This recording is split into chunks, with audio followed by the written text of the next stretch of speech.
Hey everybody, good evening. It's always fun to get the week started off right with a show here on the Comic Art Live channel, and one that we get to preview a lot of art for sale that's coming up in the upcoming event number 60 auction from ComicConnect. That company with the new logo with the bright blue that everybody loves. So we're not going to talk about that because now I've said it. But let me bring in Micah.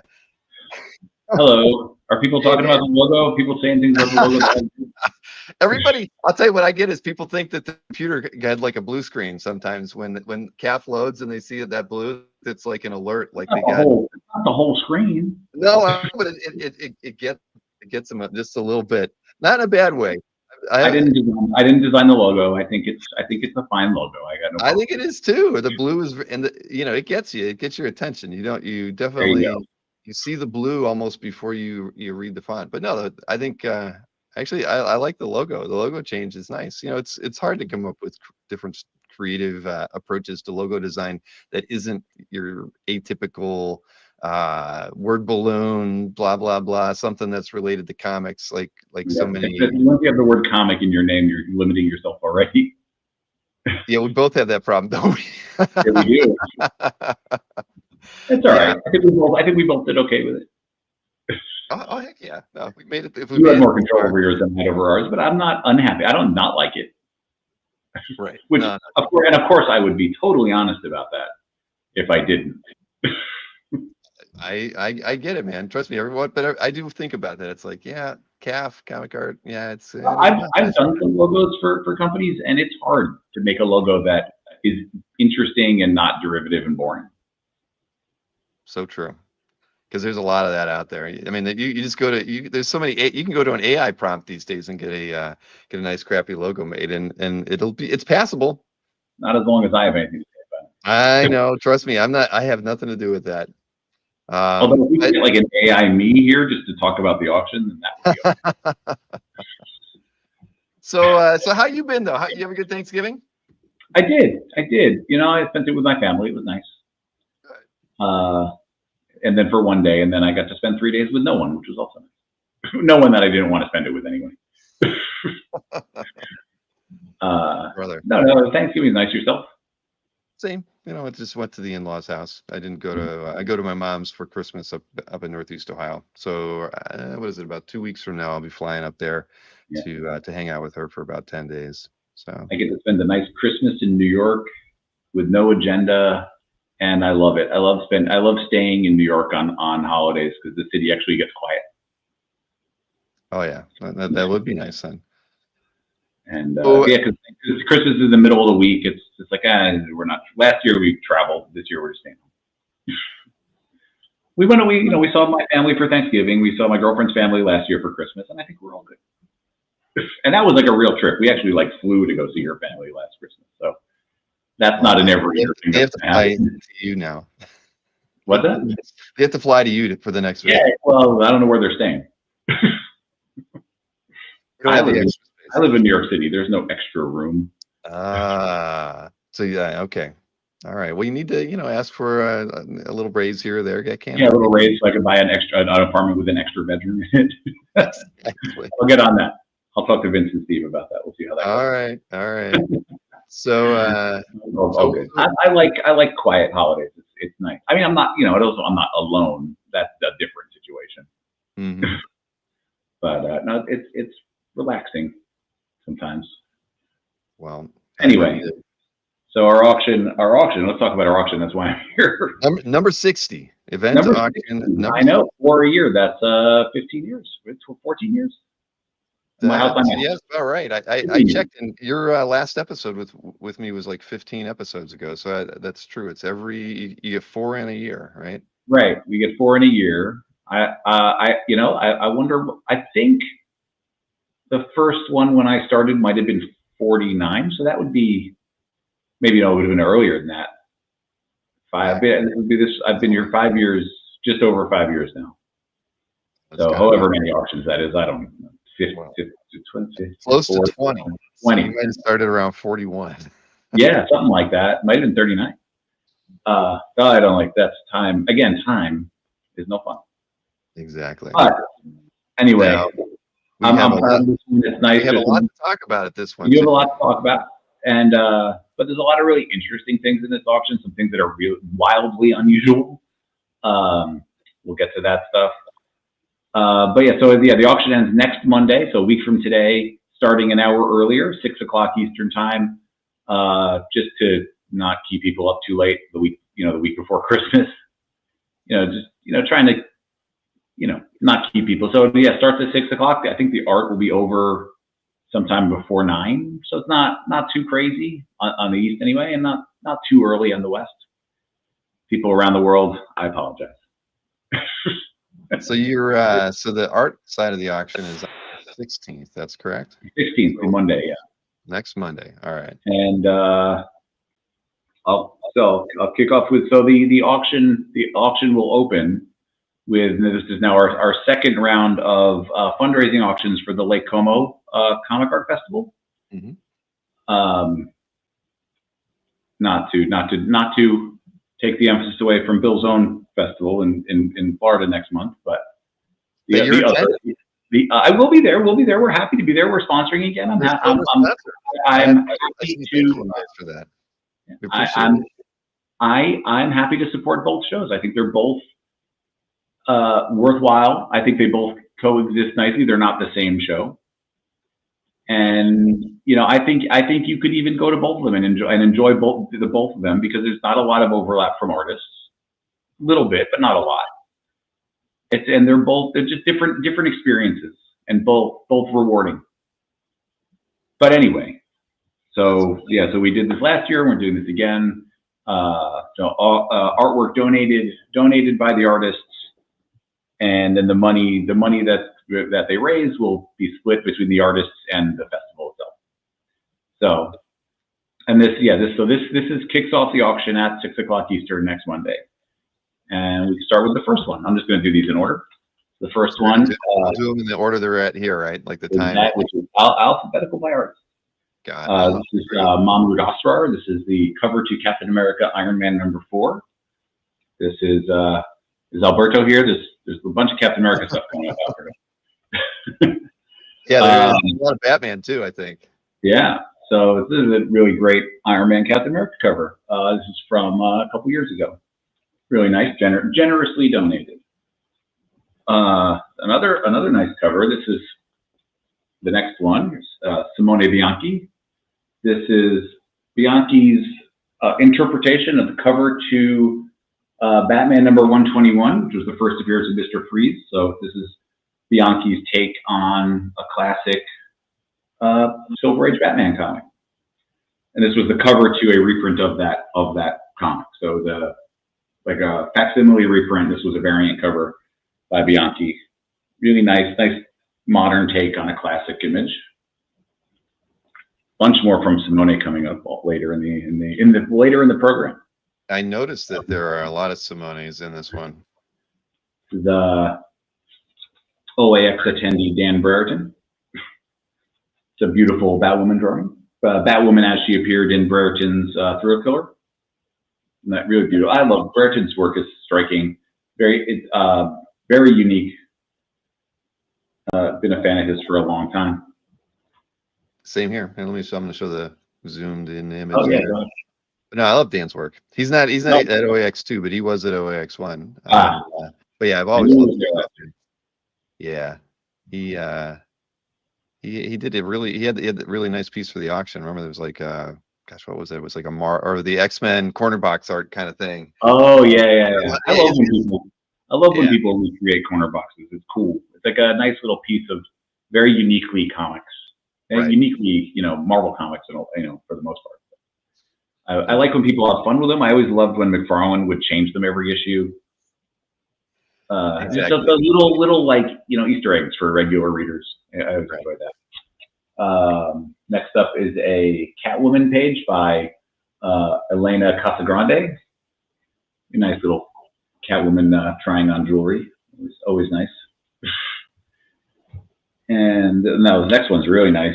So this is Marco Cicchetto and David Messina, the artists who have been doing the new Ultimate Spider-Man comic, who teamed up here to create a really beautiful Ultimate. It's a lot of glare in this Mylar. Beautiful Ultimate Spider-Man illustration. Just a really, really wonderful drawing. I don't know how they work together. I don't know if it's pencils and inks or if they work side by side. It's vague in the comics as well, but they definitely did this together in however that happens. Is that oversized too? It's hard to tell.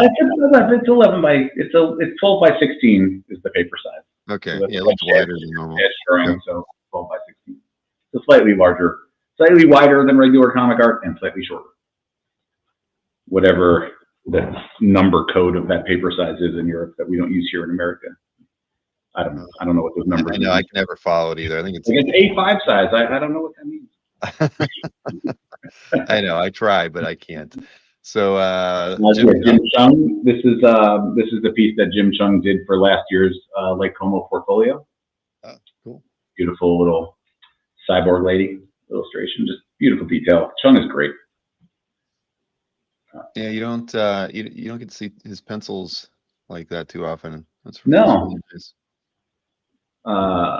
Next up, I'll try to get through these quickly and get to. There's a lot to get to. Yes, there is. This is a page from The Unworthy Thor by Olivier Coipel. The fabulous Coipel, really beautiful drawing. I love the way he uses ink wash and gray tones and just the fine lines. I love the sort of texture in Thor's chest hair, the way he just curves the texture. Really, Coipel's an artist. He's a guy who really thinks about drawing. You can tell by looking at his work. I love his stuff. There's not enough of it out there. There isn't. Next up, this is a great one. I am not a nostalgic guy necessarily, but this is my childhood right here. We got Thundercats. This is Gabriel Delotto. This is a variant cover to the Dynamite Thundercats comic that came out last year, I want to say. Yeah, it looks nice on a wall, man. Maybe. Yeah, it's really beautiful. It's really vivid. I'm going to take it out of the Mylar for a second because the colors are so bright. It's really I love that, and the faded sort of Mumra on the background. It's a really good Thundercats painting. Yeah, that's fantastic. And thank you, Gabriele Delotto, for donating that. Lovely. Another cover. They had a bunch of covers this year. This is Riccardo Federici. This is a variant cover to Batman number something or other. It's on the website because I didn't know it was when on the sticker here it doesn't say because I didn't know it was a cover when I entered it. That was changed later. But yeah, so this was a variant cover. 106 it says on Batman 106. But yeah, really beautiful pencil drawing, Federici. Yeah, I love the cross hatching in there. Yeah, this really delicate drawing. And I didn't even realize how many of these were covers until right now. Going through them in order. This is David Finch. He'll be at OAX again this year, right? Yes, he will. The variant cover to the Robert Kirkman, Chris Samney Firepower series, which was an excellent comic. I recommend it. I'll buy anything that Chris Samney draws. But Finch is no slouch. This is a really nice. He did a series of variant covers, each one a portrait of a different character from the book. This is the main character, the titular Firepower. I didn't read it. I hate to say. It's good. It's a good comic. I honestly liked it more than I thought I would. I was buying it just because Samney drew it. So he did the interiors? Yeah, all the interiors and their main covers. Oh, sweet. Shoot. Well, and of course none of that art is available because Chris Samney drew it. Exactly. He hasn't sold anything in a really long time. He sells some of his variant covers that he does for other books, and he sells little drawings, but he hasn't sold an interior page, I think, since his Captain America run. That was 15 years ago, maybe. Good for him. Been a long time. None of the Daredevils, maybe longer than that, because I don't think he sold any of the Daredevils. That was a long time ago. Right. Well, I mean, at least we get a sketch here or there. I've got a couple myself, but yeah, I've got a couple of his little daily sketches. Mm-hmm. Happy to have them. I'll fight for one of those every time he puts them up for sale, and I'm about 50-50 on getting one. The ones you want. Yeah, the ones I want. Next up, so Wolverine pencil drawing by Tony Harris. I'm not sure if this is a prelim to something that was finished or if it was created just for this. I honestly, I'm not sure. But it's a really nice drawing of Wolverine with some smashed up Sentinels in the background. And, you know, Tony's great. Good guy. Good artist. Yeah. That's the way you like your Sentinels. Bust it up. Bust it up. That's right. Next one from a comic that I'm really looking forward to reading once it's published as an actual book. This is Nico Henrichon from Spectators, the comic he's doing online with Brian K. Vaughan. Oh yeah. No, that's cool. And it's just beautiful drawing. And from what I gather, they're almost finished. So hopefully sometime next year I can read this comic. I don't read comics on the internet. No offense to them. I'm happy they exist, but I'll read it when it's a book. But I look forward to it. I love Nico. I like Brian K. Vaughan, and I'm excited. I was excited to get this page. It's really beautiful. And apparently the comic is wildly not safe for work. So thank you for giving us a page on the show on the internet. They gave you one at least that we can share. Exactly. No, I picked up a commission from Nico this year. It's still this year. No, I'm a fan. I've been a fan of his since Pride of Baghdad, also with Brian K. Vaughan. Yeah, that was a long time ago. Yeah, it's just beautiful painting. It is very nice. Yeah. Let's see, where are we going? I think it's next up is Eliza Ivanova, who's this nice little pencil drawing of Elektra. Yeah, there it is. Yeah. This little like gestural drawing. It's nice. It's got a lot of life to it. Nice little drawing. We appreciate it. This one is timely. Little portrait of Bob Dylan by David Mack. This was published as a print. Mack did a series of musician portraits for Gallery Nucleus in Los Angeles that were published as prints, and this is the Bob Dylan one. And in a couple weeks, we could all go see Timothée Chalamet play him in a movie. That's true. At least I'll be going. I can't help it. Make a movie about Bob Dylan, and I'm going to go see that movie. By the director of 2 Wolverine movies. So we'll see how that goes. Yeah, I've seen the trailers. I don't know. You never know. Chalamet does a pretty good Bob Dylan. I'll give credit where credit is due.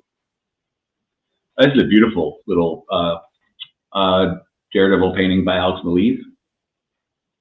I love when Maleev paints. Really, he's just a good painter.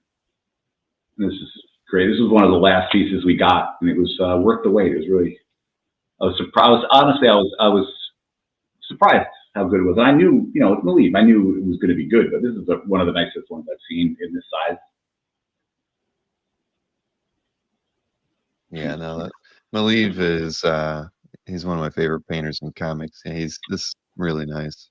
Yeah, no, just it's one of those things that, you know, good art looks easy to do, and I know this is not easy to do, and it looks like he did that in 20 minutes, and I know he didn't, but it has the appearance of that, which is a sign of a good artist.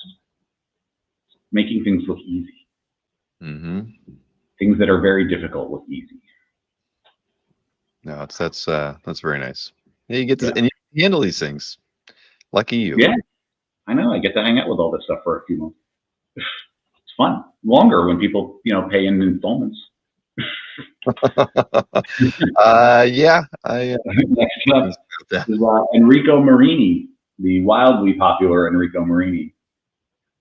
I forget the name of the Batman comic that he did a few years ago, where the pages sell for $20,000 plus.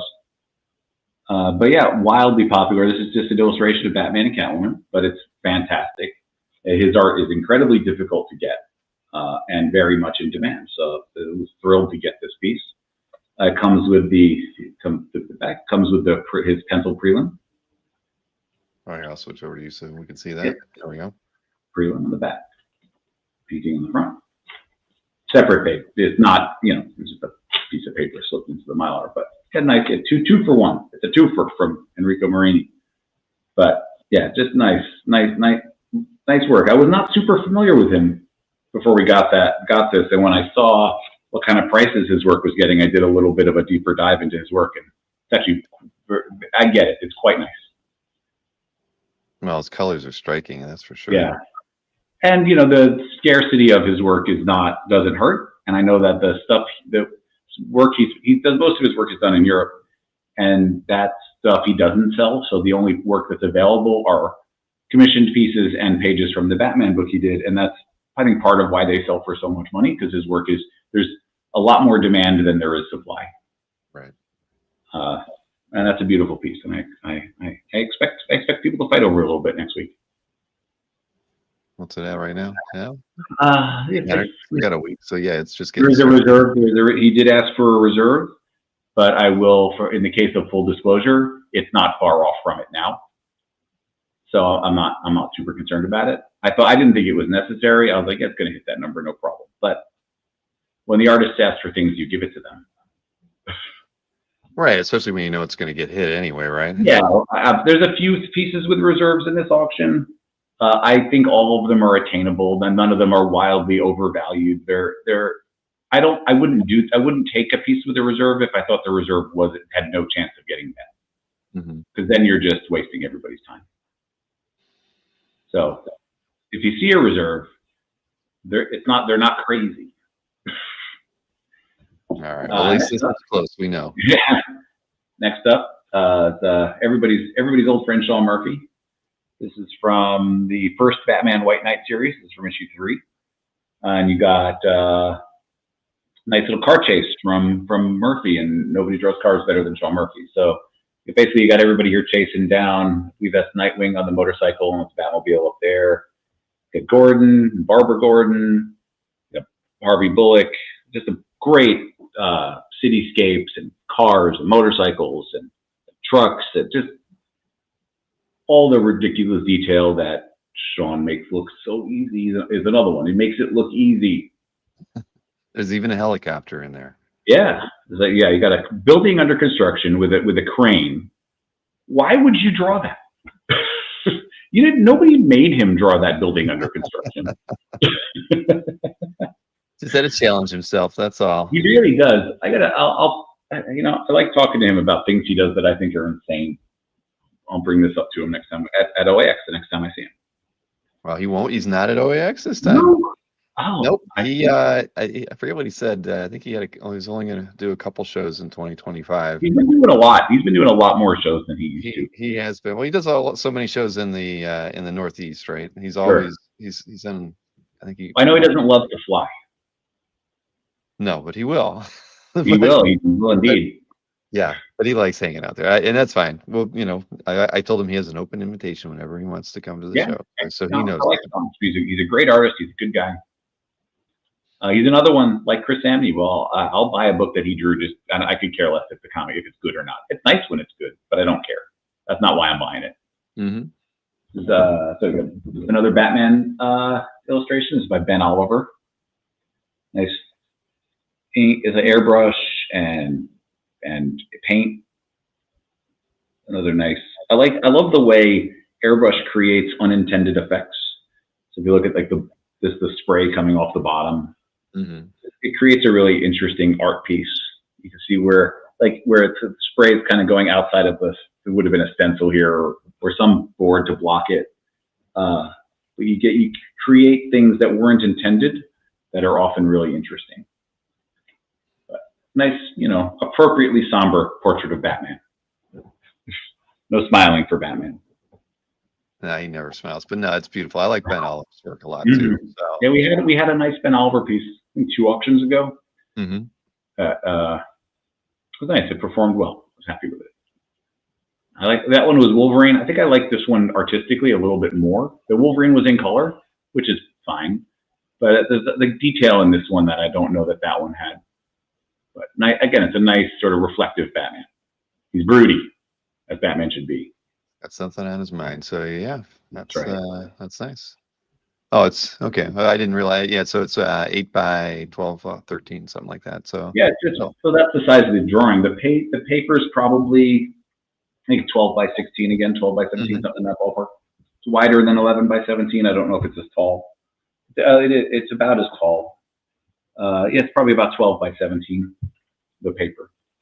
Next up, slightly not safe for work. I don't know how prudish the viewers are. Oh, we're not prudes here. It's almost 9:30 on the East Coast. It's Comic Art Live After Dark. I love this drawing. I like it very much. I like that it's kind of tight and finished up in the head, and it kind of becomes looser and less finished as you go down. Except, you know, it's just really, I love the fade into the darkness of the back of the hair. I just think this is a really beautiful drawing. I don't know if it's a character of any note. I don't know if it was done for anything. I just know that I like it a lot. Well, Pacelli's, you know, got a wonderful style. And no, absolutely. This is a drawing that I would be interested in if I were to bid on anything, if I could. You could buy yourself a Christmas gift, Micah. I could. If I wanted to go crazy, I would buy the next one, because I have loved. We got this drawing in San Diego when they gave us the first batch of the donations, and so I've had this drawing now for what, 4 months, and I'm going to miss it when it leaves because it's amazing. So it's Frank Whiteley, like fully penciled, inked, painted by Quietly. I don't know if this character is anything or will be anything, and I don't care. When the Como people sent it to me, they called it Fur Girl. I asked Joe Melchior to ask Frank if the character had a name, and he said no. So I'm just sticking with Fur Girl because I like it. But it's marvelous. It's just beautiful. I love Quietly. I especially love it when he paints. I like that. It's so good. So good. It is. Oh, I love Frank stuff. That's I mean, doesn't matter what he's drawing. It really doesn't. I mean, again, I commissioned Frank at Como this year to do. He was doing sort of like 6x9 sort of pencil busts for affordably priced, and sometimes it helps to be friendly with an artist's rep. And you got an upgrade, didn't you? No. I all I got was not having to wait online. I paid the same. I got the same quality drawing as everybody else. I just didn't have to stand up. But I had him draw an old man. And how many people would you ever have draw an old man? Not many, but Vin, right? So I know. He drew Professor X for me, and it's lovely. Did you post it to Cav? I haven't. It's my mission. It's my mission. I'm taking the week of Christmas off of work, and I got no agenda. So I'm going to be home for 9 days in a row, and I'm going to do a long overdue update to my CAF gallery because it's been like 2 years. So good. I'd like to see that. I mean, he really drew Professor X well. You know. I mean, quick aside, and then I'll finish up this Como batch of stuff. But I've been putting together these little drawings of X-Men characters, you know, opportunistically, and I'm trying to keep it to a relatively small group of X-Men because I don't want this project to go on indefinitely, which it could if I branched out to the wider group of everybody who's ever been an X-Man. So it's very specifically, like late 70s to early 80s X-Men crew, the X-Men that I grew up reading. And I realized that at some point I was going to have to have somebody draw Professor X, and I can't think of anybody that would do it better. No. I can't think of anyone else either. When I was talking to Joe Melchior about it ahead of the show, I didn't know if he was going to be drawing at all. And Joseph asked me what I would want. And I said, well, I was thinking about it, and I think from Frank, I'd want either Professor X or Jean Grey. And Joseph told me that he had just done a commission of Jean Grey and was just cursing the whole time at having to draw her hair, which is fair, but that's his fault for drawing every strand of hair. And then he said, while he was doing the drawing, he said, how come nobody ever asked for Professor X? So I said, well, that's what I want then. Mm-hmm. So you got the best wrinkles money can buy. It really is. It really is great. Okay, I'll email you a picture of it ahead of time. I want to see it. I really do. All right, next up, John Romita Jr. A nice full figure pencil Spidey. And this is great. I think Romita Jr. really crushed this drawing. It's a really great life, full of life, like energetic, swinging Spider-Man. And it's pretty big. It's like 13 inches high.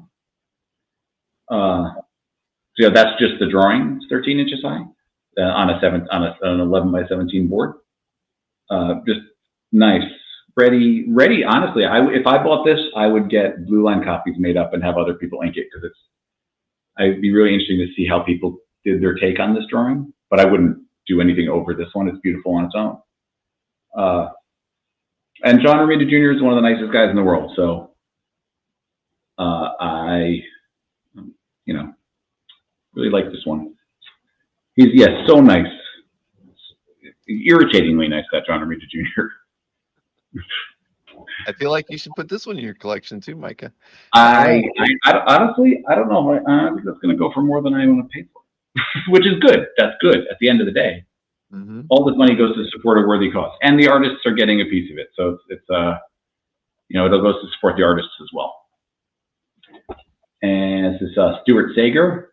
It's like ink and airbrush Batman. Another airbrush Batman, but this one's wildly different.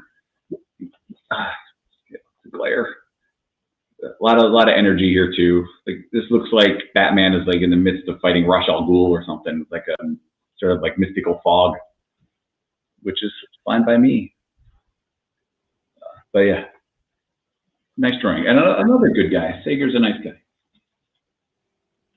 Yeah, no, and a good artist too. A long time. Yeah, he's very, very pleasant to hang around with. Always indeed.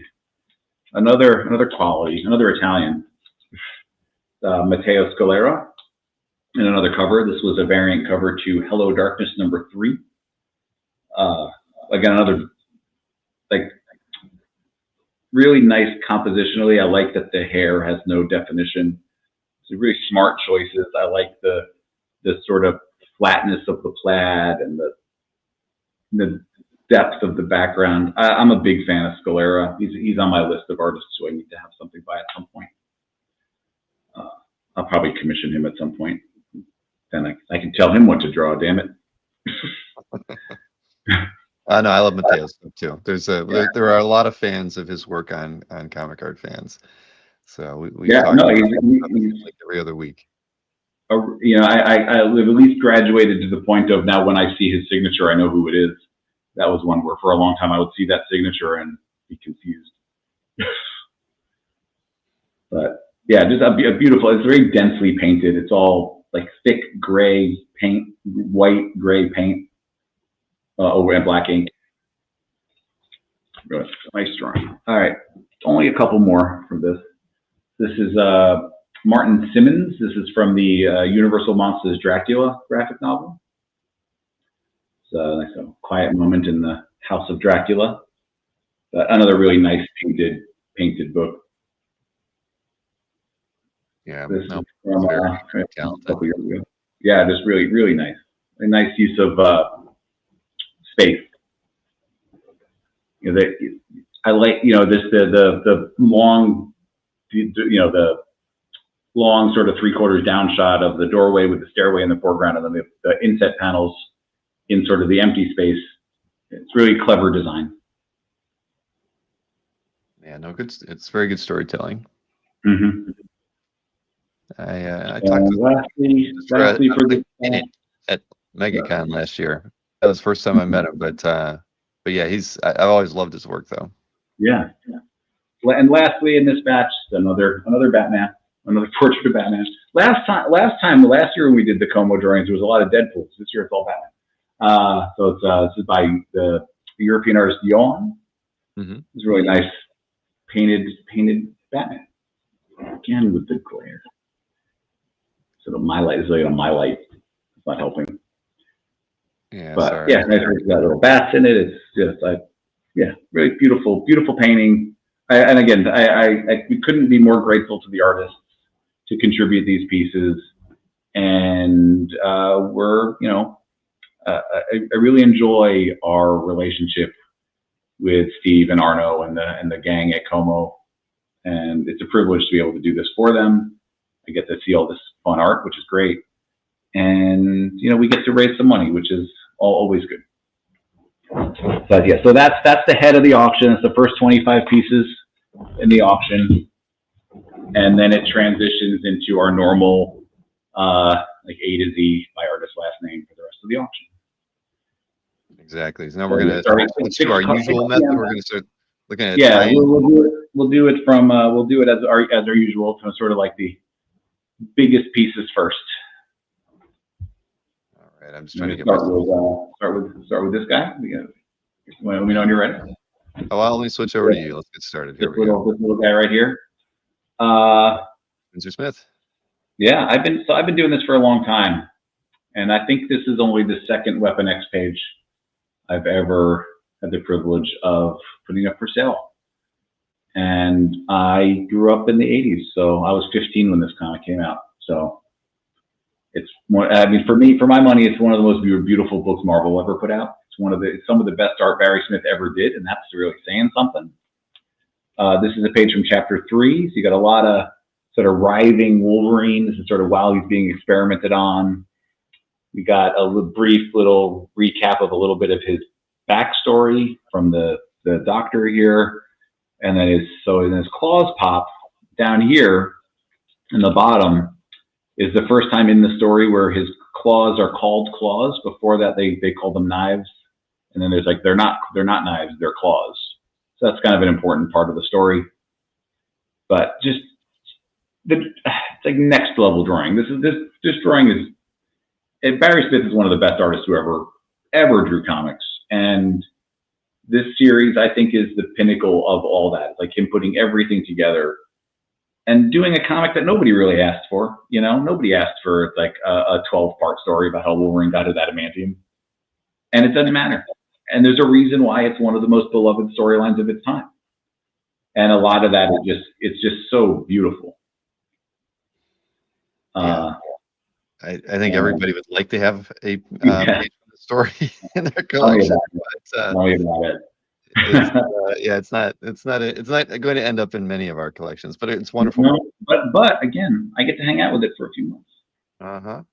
And we may or may not have another one lined up. We'll see. No promises. I can go back here, go up there. But yeah, just art like that.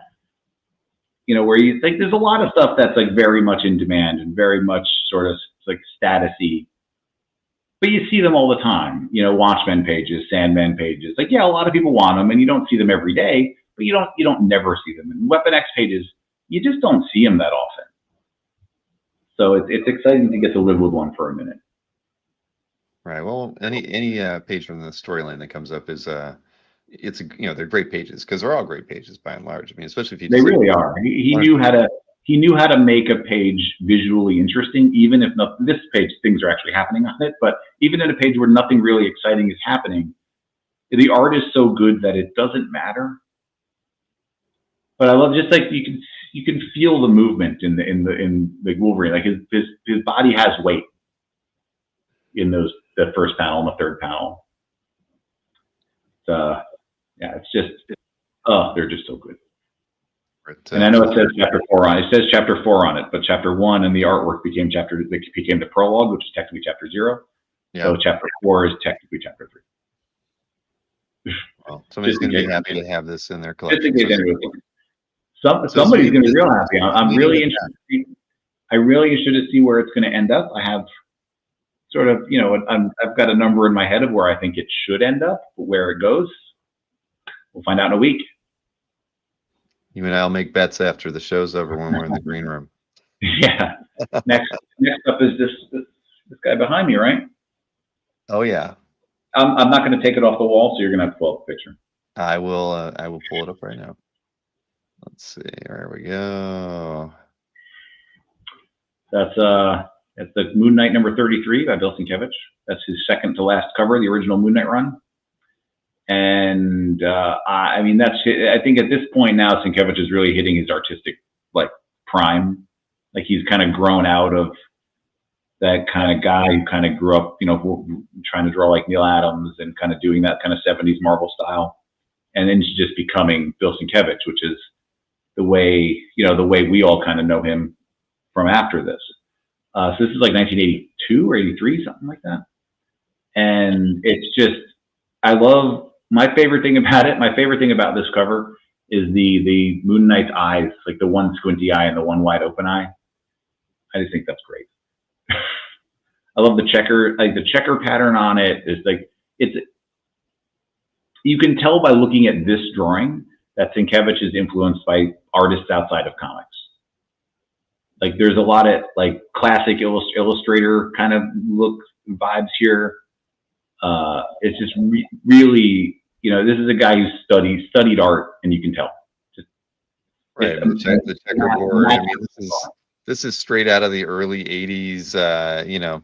Poster art. I mean, he's borrowing from all different kinds of mediums and. Oh yeah, just like I don't want even advertising art a little bit. I mean, the technical drawing on that typewriter is remarkable. I thought it was going to be a stat. Yeah, it looks too good to not be. And the face on that woman is, is striking compared to the style around it. I mean, it's just, but that's what he was. This is where he was. Clever. I love that the Moon Knight started being sucked into the typewriter. It's a clever design. And it's made out to me. It says. There you go. I think you have to buy it. Thinking about buying this one. There are rules. No, very nice though, and yeah, I was really nice, and coming out of framed up really nicely. There's a picture of the frame there, but you can also just see it behind me. It's like really nicely framed. That's like professional quality framing. It was done relatively recent, and yeah, really nicely done. It looks really pretty in the frame. All right, next we have an auction first. This is the first Silver Surfer Black page to ever come up for auction. So we'll see what happens. Does that make you nervous? What's that? Does that make you nervous? I mean, a little, but I mean, honestly, where it's at now, I'm less nervous. Yeah. I know what the consigner has in mind, and I think it's a reasonable number. It's not wild-eyed. He's not expecting the moon. But it's always an unknown. When art sells and then trades hands privately, the prices are set by the seller. When in an auction, prices are set by the bidders, and you never know what's going to happen with something that has no precedent. Other Tradmore pieces have sold in auction, and some of them have done very well. But Silver Surfer Black is the sort of the gold standard of Tradmore, so there was really no comparison. Mm-hmm. And I think it's a great page. It's from the first issue. Surfer's in every panel. Somebody pointed out, and I don't know if this is true, but it may be the only page in the whole series where the Surfer is using his powers in nearly every panel on the same page. So powers. No powers here, but great flying Surfer. The close up of the eyes I think is amazing. It's just Surfer fighting Null throughout the whole page. I mean, I think Trad, I know there's a lot of back and forth amongst collectors about whether Trad is for real or not. And honestly, he's innovating comics in a way that very few people do. And those are the artists whose work does have real staying power. I don't see Tradmore as being like a fad. I don't see it. I think this is going to be something where people are going to go back and look at these comics 20, 30, 40 years from now. And the one that they're going to go back to is the one that started the whole thing, and that's this one. So the Silver Surfer Black, I think, will always be his sort of watershed moment, which is not to say it's the best work he'll ever create. That's all subjective. And I would expect him as an artist to grow artistically. But this is going to be the book that everybody wants to have a sample from. And there aren't that sold for originally, and it's much higher than that. I don't know if there's no price on here. I think no. I mean, I have I've got market data, so I can look at Felix's. I think Felix, there was a whole big discussion on the CGC forums about this page, and I think Felix said what it sold for originally in it. It's $2,500, maybe less. Less. But I don't know if, I think Silver Surfer Black #1 was one that had sold complete and then was broken up later, so it didn't sell originally at the prices the way they would have been if it had sold when it was brand new. It's all, this is all find outable information, but that's honestly also irrelevant to what it's worth now. Right. Well, that's what somebody paid for it 5 years ago has no bearing on what it's worth now. Right. But I think it being up at a respectable number with a week left, I think is encouraging. No, it's in a great spot. And at the end of the day, I always tell people to be the second buyer, not be the first buyer. But this is a case where, the art's, it's even the sales after this book that have helped establish Trad's market. So people who are sort of lamenting the prices that his work is commanding now are going to, eat their words a little bit. I think in time. It's one of those books that I think is not going to fade away. I don't see this work becoming less valuable or less popular. And he doesn't work often. So like if he's dealing with a guy who only puts out a book every few years, and there's not going to be a large body of available work from him ever. And he doesn't sell everything. I mean, I think the Doctor Strange series, I think half of them sold complete. And I think so. Even the Silver Surfer Black, I think 2 or 3 of the issues sold complete originally. So those pages are not available. I mean, I'm not saying they'll never be available, but they aren't. So who knows? But anyway, it's a privilege to be able to be the first place to bring one up for auction, and I think we're doing it justice. And I'm looking forward to seeing what it does. Next up is the other one that's behind me. So I wish I could say this was the last Adam Kubert Wolverine double page spread we're going to sell, but we may have another one coming up in the next auction. Not from this comic though. I think I can safely say that this is the last Adam Kubert double page spread from Wolverine number 88 who will ever sell, unless we sell one again, because there's only 3 double spreads in the book, and Adam has the other one. So we sold one 2 auctions ago for $50,000, and now we have this one. This is the 2 pages preceding the double spread we sold last time. So this is the beginning of Wolverine and Deadpool's first fight ever. I think you got some great drawing on here, because this first panel is just a great action panel. Wolverine slashing Deadpool. I love the sort of like semi-silhouette panel in the middle. And the Wolverine close-up at the end is just fantastic. It's just great drawing. This is really, it's a really great period for Adam, great period for Wolverine art in general. And these 2 guys had never met before. This is like 1993, 94. They had never met, and now they're starring in a movie together. So who could have seen it? But yeah, there's a really beautiful action spread by Adam, really marvelous, and happy to be able to bring another one of these up for sale. They're cool. And Adam will be at OAX. Yeah, and I know. And again, the spread we sold, there's only 3 spreads in that issue. The spread we sold 2 auctions ago, this one, and then the opening spread that Adam still has. So that's all of them. Adam's got a lot of his work still. He does indeed.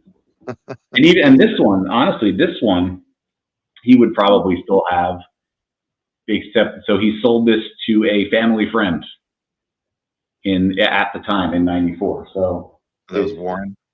Yeah, and Warren was briefly a professional inker in comics, and they were friends, and he sold him this one. As Jim Aparo Batman. This is Batman number 308. This is from 1979. Batman and Mr. Freeze. There's a lot of Batman and Mr. Freeze covers in this auction. I mean, and by a lot, I mean 2.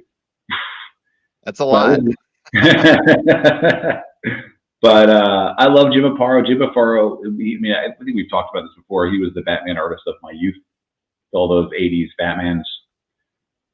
And I think I said this before. When I draw Batman, I draw Aparo's Batman. but this is just cool. It's a little before my time, but you know, still identifiably a Poirot. This is honestly an era of his that I think more people are remember than the era that I grew up with. But just a wonderful cover, and everybody loves Mr. Freeze. I love Mr. Freeze. It's now that he is the frozen slave of Mr. Freeze, what chilling fate awaits the Batman? End the world. 70s comics. But I love this original logo stat. I love all original mechanicals. Very cool. Yeah, no, it's beautiful. I'm not a DC guy, but I highlight a lot of Apparo's Batman pieces because I just think he's fantastic. He drew Batman so well, and his page compositions were just outstanding. Every time I can't help but love it. I mean, it's I don't know how I really overlooked it when I was growing up, but I see it now, and I really admire his work. An excellent all-around cartoonist, a great storyteller, a great draftsman. Mm-hmm. And his career was long. He started drawing comics in the '60s and was drawing them into the early 2000s. Drew some major storylines. I mean, he drew a lot of Batman Nightfall. He was around for a long time. One Marvel fan agrees. Oh, that's a comic book. Let's get past the comic book. It's a cool comic. It's a pretty cool comic.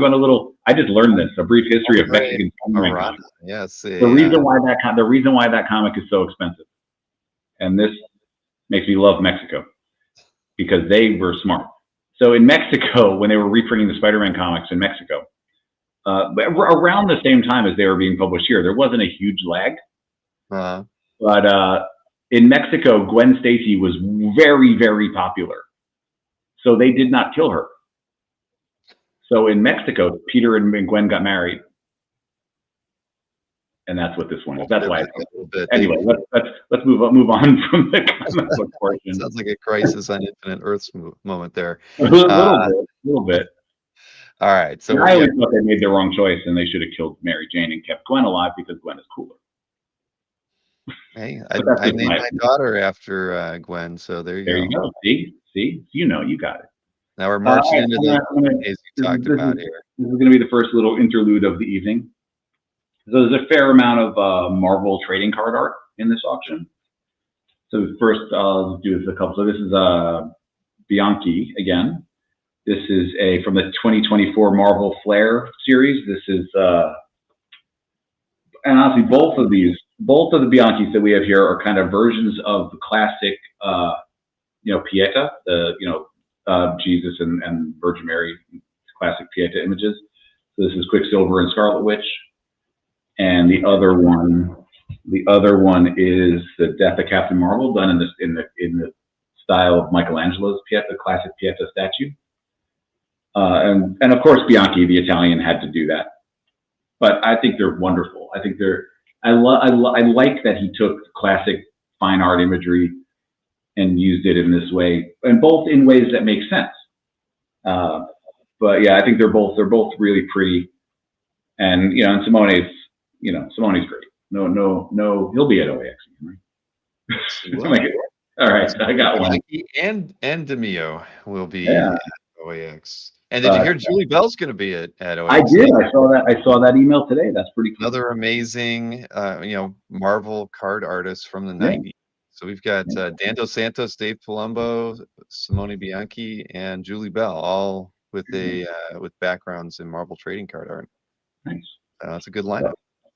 The last Bianchi. This is a prelim to the 2018 Marvel Masterpieces Wolverine. Yeah, that's great. And honestly, Simone's prelims are just as good as his finishes. Like this could be the finished art, just without some color, and nobody would complain. Great. Nice Wolverine by Simone. And so then we got four cards from the newly resurfaced 2016 Marvel Masterpieces, which is all by Joe Jusko. So the 2016 Jusko set, all the originals for that were together for a long time. And they were recently sold, and the person who bought them decided to split up the set. So we're the beneficiaries of that a little bit. So we have here This is the Battle Spectra Gems Hercules versus Thor card, and this is Jusko's card art. I mean, I don't know that anybody does Marvel card art better than Jusko. No offense to Simone, but it's great. Thor and Hercules there, and then we got Iron Fist. Great image of Iron Fist. I love the way he thinks about these as illustrations. They're not, you know, he's trying to give you things about the character beyond the character himself. So I love the backgrounds are all kind of interesting. You know, it's like I really like the colors. The red in the background really pops. It's almost like neon. And you know, Iron Fist using his Iron Fist. And of course, you couldn't do Iron Fist without Luke Cage. Of course not. In a very Luke Cagey pose there, getting riddled with bullets. How many of those yellow? Harming no one but the people who were doing the shooting. Nah, I mean, Jusko, you know, he's an amazing artist, and his trading card art's just fantastic. I mean, it really is. And lastly, maybe my favorite of the batch, Finn Penguin. Everybody's favorite purple shorts wearing green lizard. It's the colors, that, you know. They're really great. I mean, when we first saw these, it's amazing how vivid and vibrant the colors are. And you can see, like, so this is the 2016 series of Jusko. So the cards are, you know, he dated each card as he painted them. So you see, he worked on this set for a couple of years. A lot of lead time on these card sets, but it's a large under. There were like, I think it was like 150 or 170 cards in that set. Mm-hmm. It's a lot of work for one guy. Well, that's how they do it, right? I mean, when he's done it, Palumbo, DeSantos, same thing. Mm-hmm. It's like they give them a 1.5 year lead time. They're like, "Yep, you got to do 100 paintings or more than 100 paintings." Yeah, basically, you got to do a painting every like 2 or 3 days. Yeah, I mean, from what I've heard, just talking with a couple of them, usually they'd have like 5 or 6 going at one time. Sure. You know, just so they can kind of keep moving and keep busy. And I think Jusko works in acrylic, so you could have a few pieces going at once. Yeah. But yeah, no, this is probably my favorite from the set. It's 100% my favorite from at least. So good. I mean, yeah, from these four. Amazing that's a trading card art. You know, just the detail in the building. I mean, shoot, that thing. Just the expression on his face. You know, it's. I love that the tail shooting up in the background, and the tail shooting up and looping around. So it's going up to the left and then looping around to the right. A lot of tail action. You can say that again. Where are we going from here after looking at all this card art? This is we got it's a nice transition. It's a transition into some quality. So I'll let you surprise everybody pulling up the screen. Oh, you want me to? Okay, all right. Yeah. Do the reveal. Wait a minute. Yeah. Is that where you were going? I hope. Yeah, that's where I was going. Yeah, that's this is a great page. I have to say. A really good page. So yeah, this is from the Sin City Big Fat Kills, the third Sin City series. After Hard Goodbye and what's the second one called? Dame to Kill For, second one. So, but you got Dwight here, who was the hero of Dame to Kill For, who's gets his facial reconstruction before this series starts. I don't know. This is from early on. This is early in the first issue, so I don't know that his new face had been revealed yet. It could have been. Don't hold me to that. I have not looked at the comic to check, but it would make sense if Miller kept the face hidden. And then you got classic Miller standoff here with the basically ex-boyfriend and girl that Dwight was just enjoying some time with, having a little discussion. But classic Miller Sin City woman, a great face by Miller there. I mean, again, the Sin City. I mean, when those comics were coming out, nothing ever looked like them. And at this point, it's still super strong drawing from Frank. Just some of my favorite work of his whole career. I think the first 4 or 5 years of Sin City. Just spectacular drawing. I love that you can see, he does all his construction in the blue, so you can sort of see what you can see his thought process a little bit. You can see what he draws and then what he decides not to ink, because Sin City is all about what he doesn't draw. Just as, very smart. Some of the smartest drawing that anybody's ever done in comics. And I could argue with him. A couple more Frank Miller things I just want to get to now. Let me take this out of this stupid bag. This is an All-Star Batman #1 with a sketch cover by Frank and Klaus Janson. So it's penciled by Frank, inked by Klaus.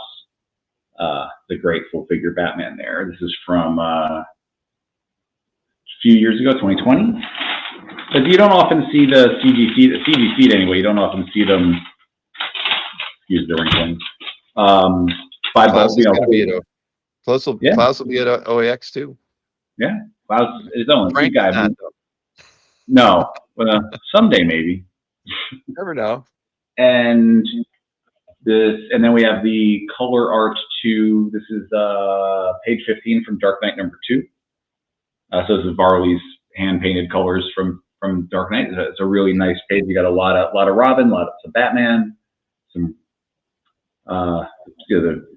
TV screens. You got this and then whoever the commissioner is at this point, or they're talking about.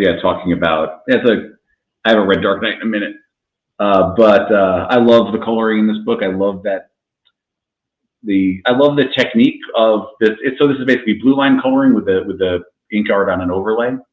So this is technically the published artwork. The book was printed from this, not from the actual Miller originals. And it's a sort of an outdated technique. People don't really do this anymore. But Varley was one of the best at it. She did it in Dark Knight. She did it in 300. Some of the best colored comics ever. And I think this is a really pretty page. And they are very desirable. People, they are indeed. Especially as it's surprising, but it isn't really. I mean, at the end of the day. I mean, when you're dealing with if that were the actual drawing, that page would probably be, I don't know, $150,000 now. So it's making, it's like, oh, well, you get the color art for $5 to 10 grand. Like, it seems more attractive. But no, I think I just think they display great, and it really is art. It's not like not to take anything away from the old color guides, which are an important piece of comics history and comics production. But a color guide is exactly that. It's a guide. It's what the comic books were colored from those, not printed, from that. And this is the actual printed colors. Exactly. I know you know. I do. That was honestly everybody watching it probably knows. But like that mage work that Matt Wagner brought to exactly. That Jim's been selling, and we saw some of that at OAX last year. Yeah, that's why people will pay $500-600 for something like that, because they know it's what was shot. And honestly, it's as art gets more expensive, the pieces of production become more appealing, because it's a way to have something from that book. If you can't have the published art, the finished art, you get a piece of it. I have no problem with that.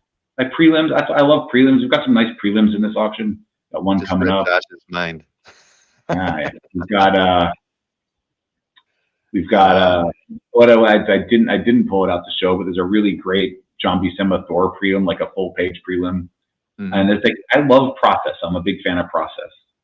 And there's another exciting prelim coming up that I won't spoil till we get to it. All right, next up. What are we at? I think we were at the Romita piece, were we? Is that right? Yes. Right. Spider-Man, Amazing Spider-Man number 290. So you get just a great black suit Spidey page by Romita Jr. On top of that, if you needed any reason for this page to be better, this is from the issue where Peter proposes to Mary Jane, because this is from an American comic and not a Mexican comic where he should be proposing to Wednesday. Exactly. But no, honestly, I think this is a remarkable page. That second panel is just as good a Spider-Man image as black suit, especially. It's and this is 1987. and it's still identifiably Romita Jr. It's the way he draws like Spider-Man's sort of limbs, sort of nobody quite draws Spider-Man's legs like Romita Jr. does. So this one's Coletta Inks, right? Somebody was Coletta asking. Inks. And I will defend Vince Coletta all day long. So I'm not a Coletta hater. I think he's actually quite a good inker. He just, again, something else we talked about, he suffers from being the guy that Marvel would call when they needed a comic book, needed 20 pages inked in a weekend. They would call Coletta and he would do it, and it would look like he inks 20 pages in a weekend. But this is clearly not that case. This was a regular job, and he inked it professionally. So I think context matters. Oh, yeah. I got a couple more Romita Juniors that I was going to talk about now before we. I knew there were a few other ones. You throw off my ordering when you do that. I know. It just means you won't have screens to cut away to. This is got a page from Amazing Spider-Man 246. It's nice, just like Peter and Aunt May, and then at the bottom you've got a great. So they're clearly at some sort of a black tie event, and at the bottom Peter runs out and unveils his Spider-Man outfit. It's a really nice. And again, this is even earlier than that. This is 83, and that last panel is as John Romita Jr. opposes as you'll get. Artistic consistency. But nice. This one's inked by Dan Green. Excellent. So we got that one.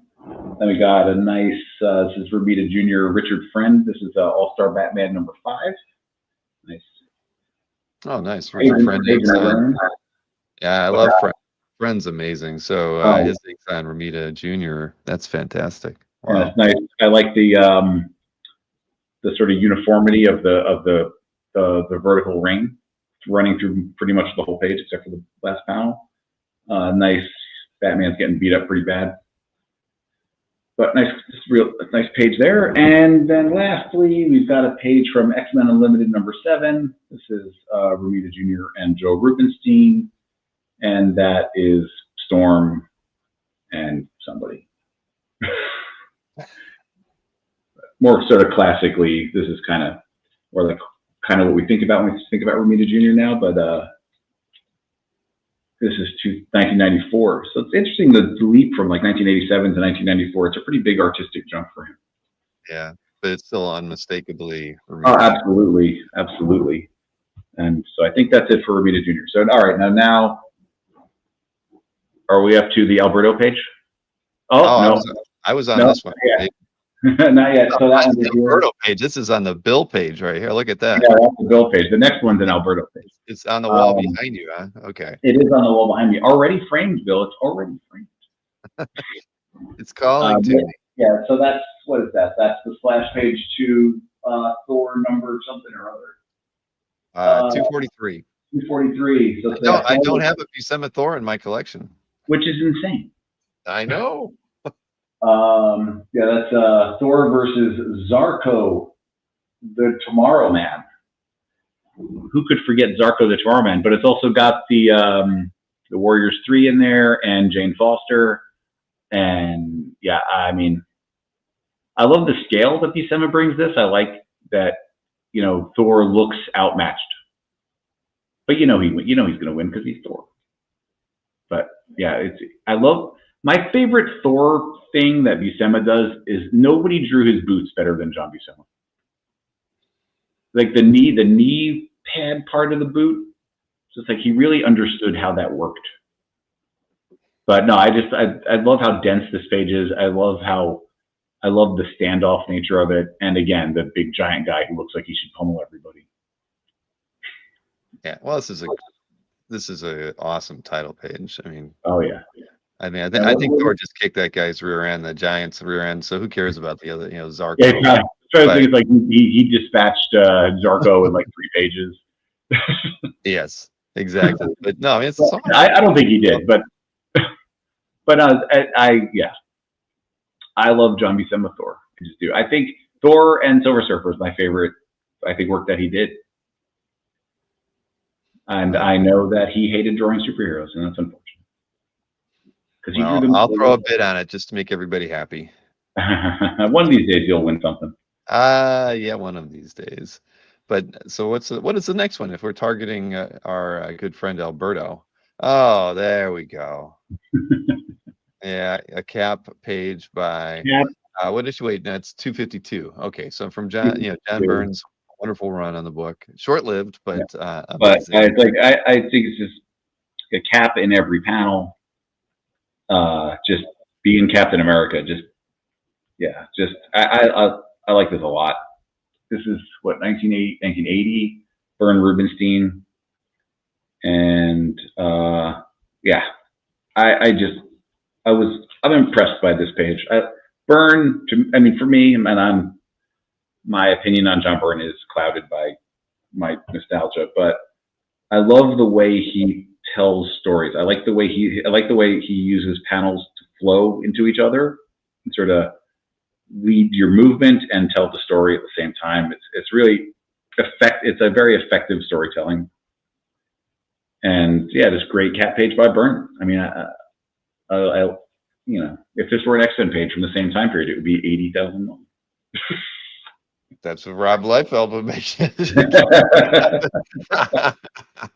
I was actually talking to somebody. I was talking to somebody about Mike Mignola, sometime last week, and he was asking me about a page. He was interested in buying a Mignola page from right like 92, 93, like right around, not a Hellboy page, but from right around the early, like with the time that Hellboy started. And it was, reasonably priced. And he was like, "What do you think? Do you think the price is good?" And I said, "Look, think about it this way. If that was a Hellboy page from the same year, it would be $25,000. So you're getting art that's equally good from a book that just commands less value. But if you're looking at it purely artistically, this page is not drawn worse than Byrne's X-Men pages, but it's going to go for a fraction of the price. And so, I think that's something that people should think about more. It's like if I'm looking at from an artistic standpoint, this page is equally good artistically to this page, but their values are wildly different. And I'm not saying that that's not the way it should be. Like certain things are going to be more desirable than others, but you shouldn't look at something else as like a consolation. You can look at it as an equivalent, in at least in quality. That's the way I see it. But what do I know? Well, Alberto, he wasn't speechless. Here he is. He's still in there. He's looking at it. He's thinking. Yeah, it's all right. We got Al Milgrom next. Yeah, that's what we got. Oh, and one more Byrne page to show real quick. This is just the Avengers 183. This is Byrne Jansen. It's I don't know, somebody's like the Absorbing Man is beating people up. It's interesting about this page, and I haven't pulled it up, so I don't know. So this third panel here is a stat, and underneath it is the same panel but drawn different. And I can't pull it up to see the whole thing, but you can peel it up enough to see that it's not the same. But there's a whole drawn panel under there that's different from this one. Now, what book is it from? Avengers 183. 183. Okay. It has an original price of $40 on it. It might be $90. I do like Byrne's, that run from Avengers. I like Klaus Janson inking anyone, so yeah. I especially like Janson inking Byrne. I used to own a couple of those, and I don't anymore. But alas. Okay, and so now we're on to the Milgrom. Milgrom's got a couple of Milgrom Spider-Man pages, so start with that one. So it's another one, Black Suit Spidey. This is Spectacular Spider-Man 95. It's Spidey, Black Cat, Cloak, and Dagger. This is another one of those Black Suit pages that came out between Spider-Man 252 and Secret Wars 8. So this does technically predate Secret Wars 8 by I think like 2 months or something like that. Nice Milgrom, Jim Mooney. Pretty cool Spider-Man page. A lot of characters. And then the other one is also Milgrom Mooney. This is from Spectacular Spider-Man 79. Still in the red and blue suit here is Spidey fighting Dr. Octopus. Oh, so cool. Big fan of Jim Mooney as an inker. Same here. Okay, moving to the Jack Kirby portion of this. Yeah, we're moving into Kirby territory. All right, so this is as good a Devil Dinosaur panel page as I've ever come across. you know, not a cover, not a splash, but a pretty great Devil Dinosaur page. Got a lot of rampaging dinosaurs, which I don't know what else you would want in a Devil Dinosaur page. This is Kirby Royer, the best Kirby combination you could ask for, and yeah, it's fabulous. Yeah, that is. I kind of wanted when I eventually bought my Kirby, I kind of wanted a Devil Dinosaur. It wasn't one available when I bought one, so I got something else instead. But I like the 5-panel. You know, you could usually have the classic 6-panel layout and a lot of Kirby stuff, but I like that full, you know, the full panel across the top and then the 4 underneath it. As far as the layout, I mean, it just works so darn well. Absolutely.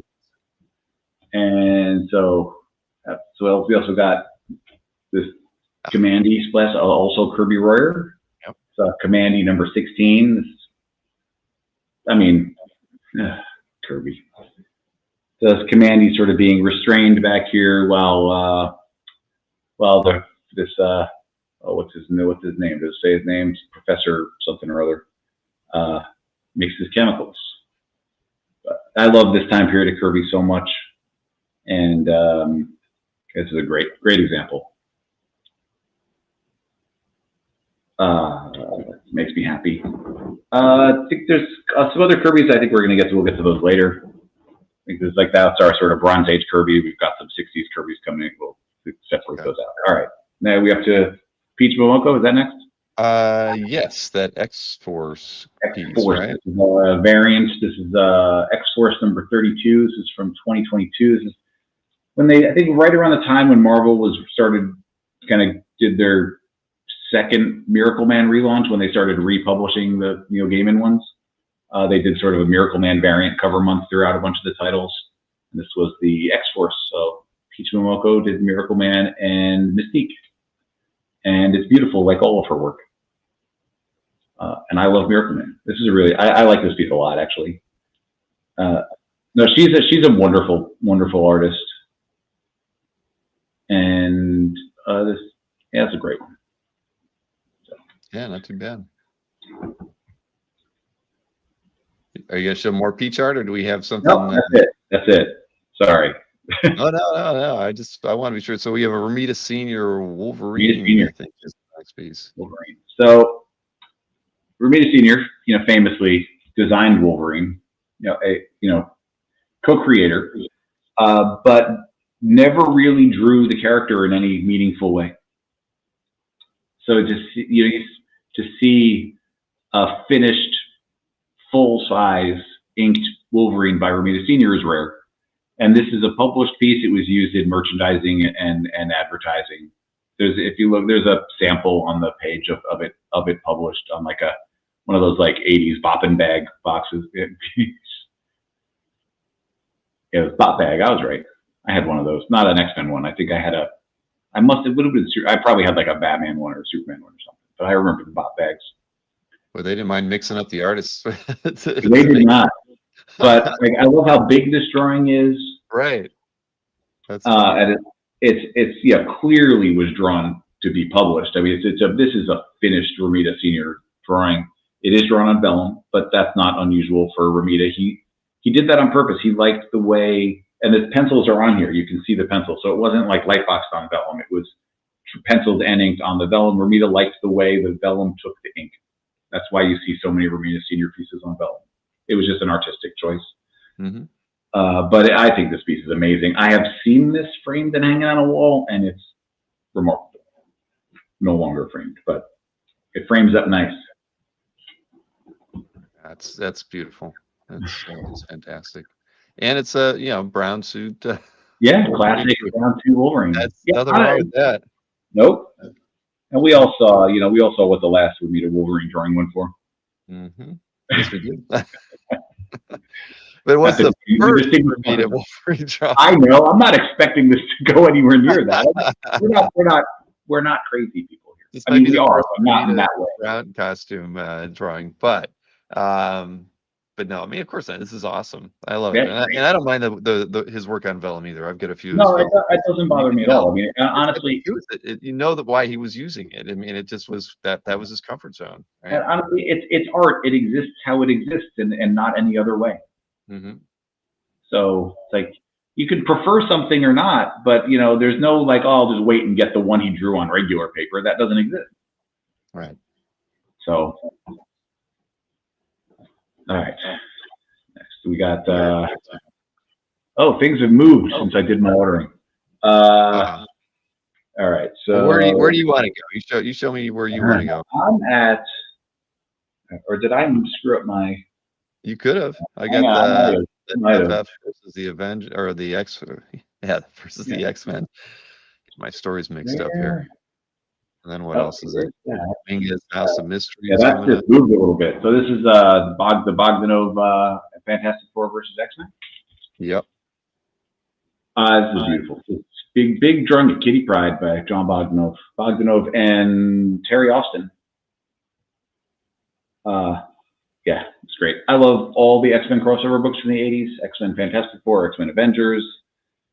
Yeah, all the Wolverine, Kitty Pryde, all the ridiculous X-Men miniseries from the 80s. But I love Bogdanove. Been a fan for. I mean, I think it's Bogdanove more from his DC work because that's just my. Yeah, I read that stuff first. But I think this is great,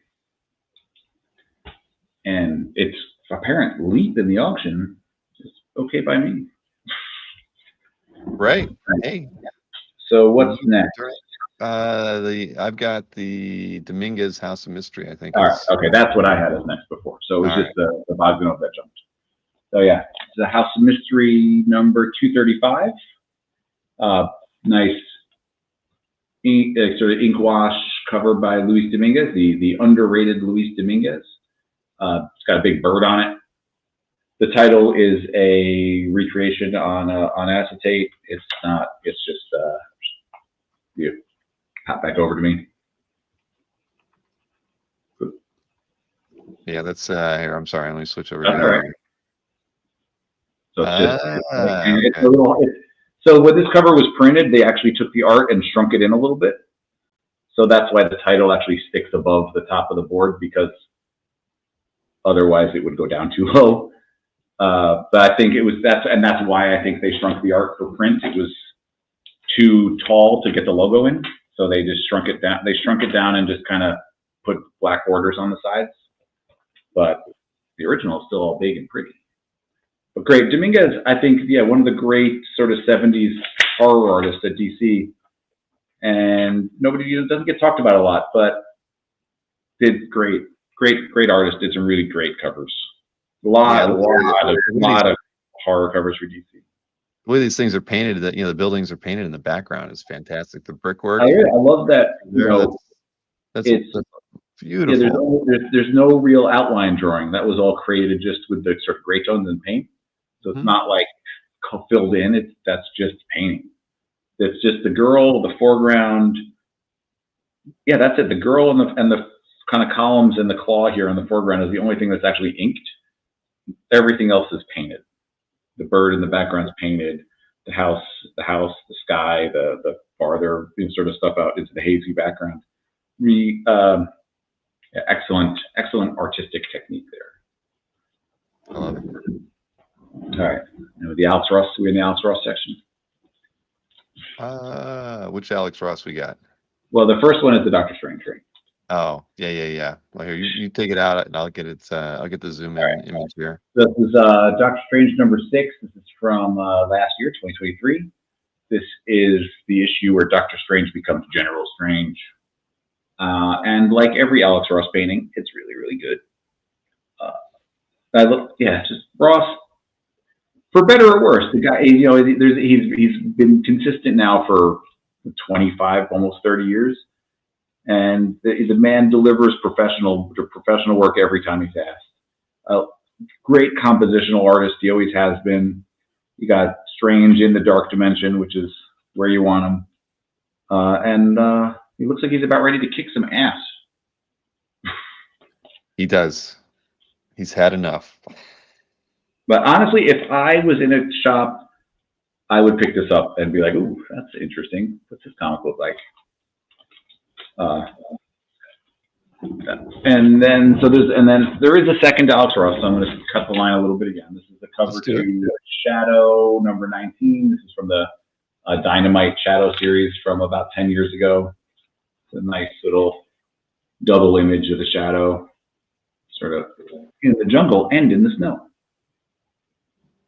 Again, Block being clever, really, again, executed great. There's no, I've never seen a Ross painting that I felt like well, his heart wasn't in this one. He's a professional artist and he delivers. Great. So who's the Spidey on the wall done by? That's Greg Hildebrandt. We'll get to that. We'll get to that when we get to that section. Coming up. Antoine was asking if it was Larkin, and I was like, it doesn't quite look like Larkin, but no, that's Greg Hildebrandt. The cover to well, when we get to it, all right, we'll get to it. I'm sorry, I didn't mean to Spider-Man, something like that from, I want to say 5 or 6 years ago, maybe. Okay. All right. Where are we at? I've got a Daniel Warren Johnson. All right. I've also got a Daniel Warren Johnson. This is a variant. This is a variant cover to Teenage Mutant Ninja Turtles and Stranger Things, which honestly just makes all the sense in the world. So this was a variant. This was and kind of like a hard to get variant. It was like a 1 in 25 variant, and I believe a 1 in 100 variant, like the black and white versions. Neither like an easy to get variant. But I love that they're playing the Turtles arcade game in it, which is a very Daniel Warren Johnson thing for them to be doing. I love it. I like how much effort he put in to drawing the arcade cabinet correctly. Because that's the kind of artist he is. Yeah, I'm a fan. I own art by Dan. This is inked over a blue line, but I believe it's digital blue lines. I don't think the pencils actually ever existed. Dan works that way sometimes. We'll do digital pencils and ink over them. But yeah, one of my favorite modern cartoonists. I think he's another guy where I'll just buy his work no matter what, because it's just the art's always going to be pretty and exciting. And honestly, and his comics are pretty good, which doesn't hurt either. But yeah, it's a nice one. I like it. I do. And then, who doesn't love the Ninja Turtles? And again, Ninja Turtles, Stranger Things. It's like that was a combination that was going to happen at some point, no matter what. Like that just makes all the sense. Yeah, it's all good. All right, what's next? Is it Mignola? Is that next? Well, I've got a Mignola illustration, a Leighton Iron Man. So that's what I've got here. Yeah. Yeah, it's a little Mignola that. It was drawn as a T-shirt design. I can neither confirm nor non-confirm that was ever made. But at the end of the day, what you have here is a great little Hellboy illustration. And what more do you need? What more do you need it to be? I don't know if, when Mignola had a big gallery show in New York a couple months ago, and pretty much everything sold out instantly. So that's a testament to the demand of Mike's work.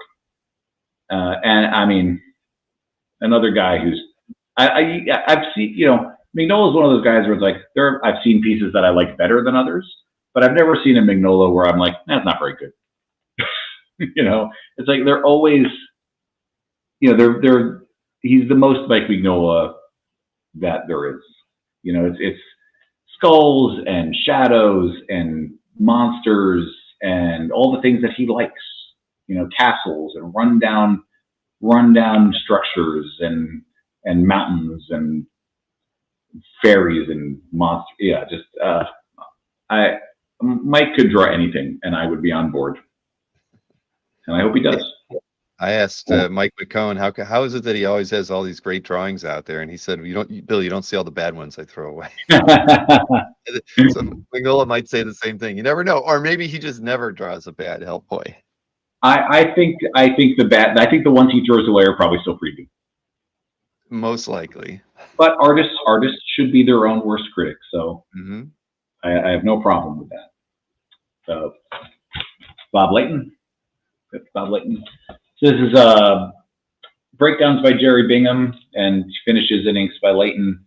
And this is Iron Man 132, and this is another one where I just think this is as good a Leighton Iron Man panel page as you'll see. So Iron Man and the Hulk, and Iron Man's about to put a beating on the Hulk, or at least attempts to. I don't know how this fight ends, but my favorite thing about this page is the increasing close up on the fist in that last section. I think that's this really good, storytelling. It's it builds anticipation, and I probably should have looked at the next page, but I'm sure something dramatic is happening. But yeah, this era of Leighton Iron Man, I think, is just peak Leighton Iron Man. Kind of towards the beginning. This is 1980. I just think it's great. And you got two Avengers fighting. Well, one of the greatest Iron Man covers of all time from issue 132. There you go. Wait, what's the cover to 132? Isn't that the one with him going under the water? He got the chains wrapped around him. Oh yeah. I think is that the Barry Smith cover? I think so. I'm actually trying to open a different tab so I can go do a search on it. I'm pretty sure. I hope I'm not speaking out of turn. I thought that. No, if it is, I love that cover. I know somebody. I know who owns that cover, and I can't for the life of me remember who it is. Somebody showed me that cover this year. There you go. Oh, yeah, that one. Not the Barry Smith one, but still a pretty great one. Yeah, I don't know. This is one of my favorites. Yeah, that is pretty good. I've never read these Iron Man comics, and I really should. Oh yeah. I grew up with DC. Such a good 3-issue run with him fighting the Hulk. I just love that. I don't know. That's my era though, right there, right? No, right. I grew up reading DC comics, so I didn't. You couldn't go back and read everything that Marvel put out. No, I should read those. I'll add them to my list. You gotta. If I'm gonna add a few DC titles to my list, you've got to add. So that's awesome. That's. I do love Leighton's Iron Man. It's like Leighton is one of those Iron Man artists where, like, if you're going to list the top 3 or 4 Iron Man artists, you'd be on that list. That's why he's always on the red carpet. There you go. I meant to actually prepare this. This is cool, Mr. Thor guy. So this is the Thor artist edition. Yeah. This was the second. I think this was the second ever artist edition. And on 10 of them, Simonson did original drawings on the covers. Wow. So this is the Beta Ray Bill image is all original. It's Leighton revisiting the very first promo image of Beta Ray Bill. And he thankfully, God bless social media. So Simonson, when he originally posted these on Facebook, he made some notes. And on this one, he said that because of the drawing, so basically they sold 10 of these or something like that, and then they let the buyers kind of request what they wanted to be the drawings to be. With the understanding that they had to be Thor characters. So the guy who bought this requested sort of that first image of Beta Ray Bill. And Simonson, to honor that request and honor the drawing, inked this one with a pen nib and not with a brush, which is what he did pretty much all the other ones with, which makes this one kind of unique. I think this is arguably the best of the bunch. I think it's fantastic. He changed the hammer. It's the only thing he really changed. Instead of Mjolnir, he's holding whatever Beta Ray Bill's hammer is called. And I think this is great. I think it's a great drawing. The inside's basically just the same as the regular artist edition. It is signed on the inside by Simonson. But yeah, these are special. These I believe they were $1,000 when they were new, and this is from like 2012. Again, the second ever artist edition. The first one that was actually available in stores. The first artist edition was a San Diego exclusive, the Rocketeer. But yeah, this was cool. I didn't even know they existed. I mean, there's only 10. It's pretty special. Yeah, I wouldn't mind having that. No, it's big, it's heavy, but it's cool. Yeah, nothing wrong with that. So it's at $1,200 already. Well, yep. All right. Oh, seeing the pictures there reminded me that I actually wanted to put an image of that original Beta Ray Bill poster into this, and I will do that tomorrow. That's not a bad idea. Let's see here. James O'Barr. Yeah. So this is really great finished illustration of the Crow. I did a little sleuthing, and by sleuthing I mean I texted a guy I know who knows James O'Barr and said, "Hey, can you ask James what this drawing is?" And he got back to me really fast, and he said that this was done sometime in the mid '90s for a book of sort of like images of the Crow, kind of like a book of pinups by various artists that I believe Kitchen Sink was going to publish and just never materialized. So that's what this was created for. But it's a beautiful drawing of the Crow. I mean, I love that it's 80% Zipatone. There's a lot. It's a very thick with art. Drawn under the Zipatone, drawn over the Zipatone. There's like 2 or 3 different kinds of Zipatone on this page. A great period for O'Barr when he was still kind of working in the comics. He probably finished the Crow comics in the early '90s, so sort of everything was still kind of fresh.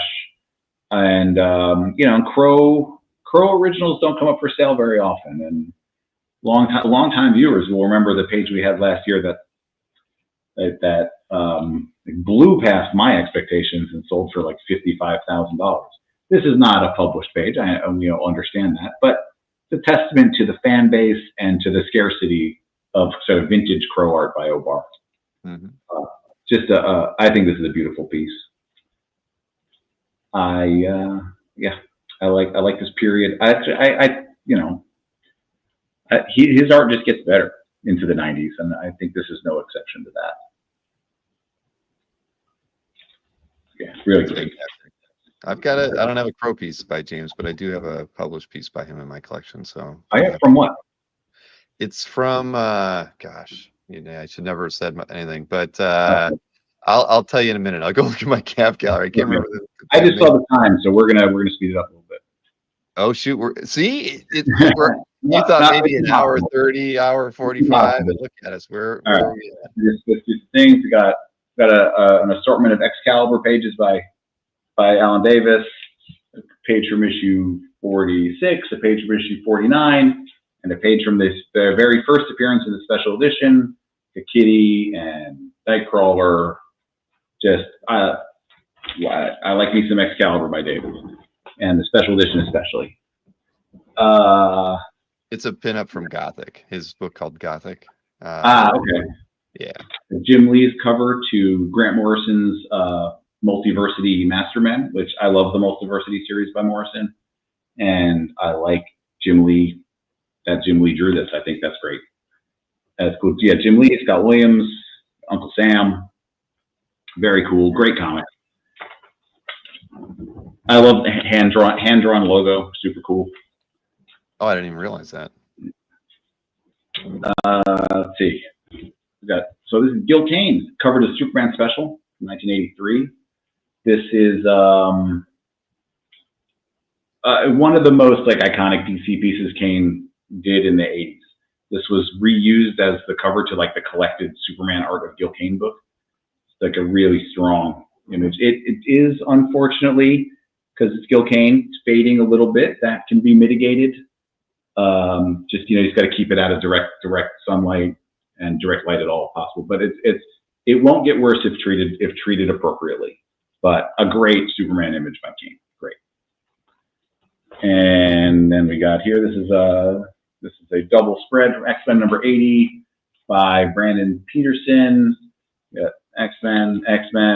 Everything's on the website, people. You can follow right along with us. Yeah.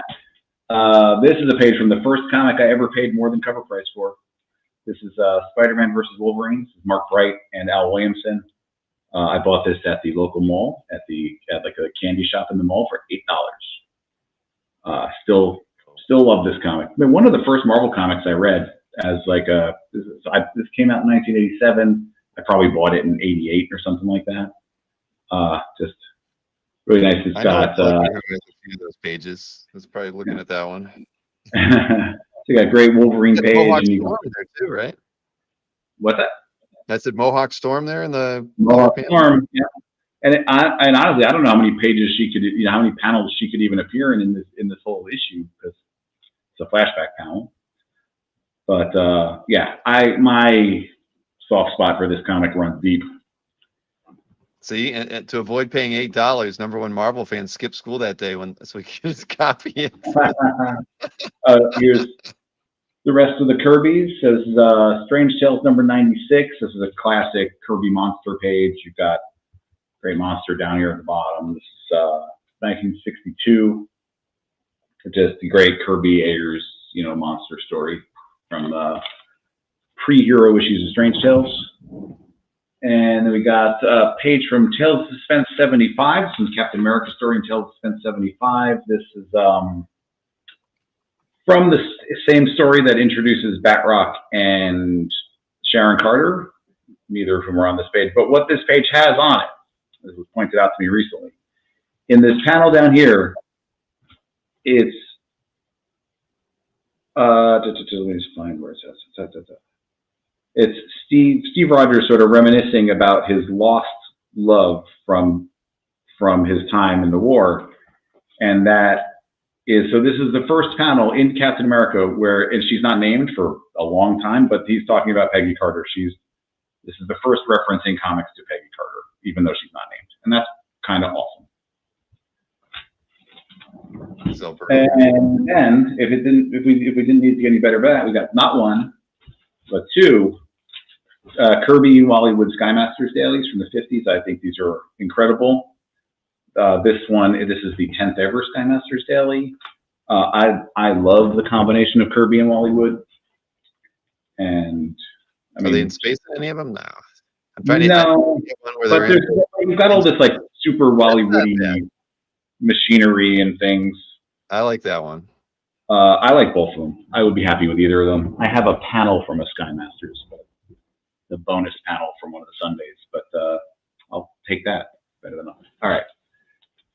All right.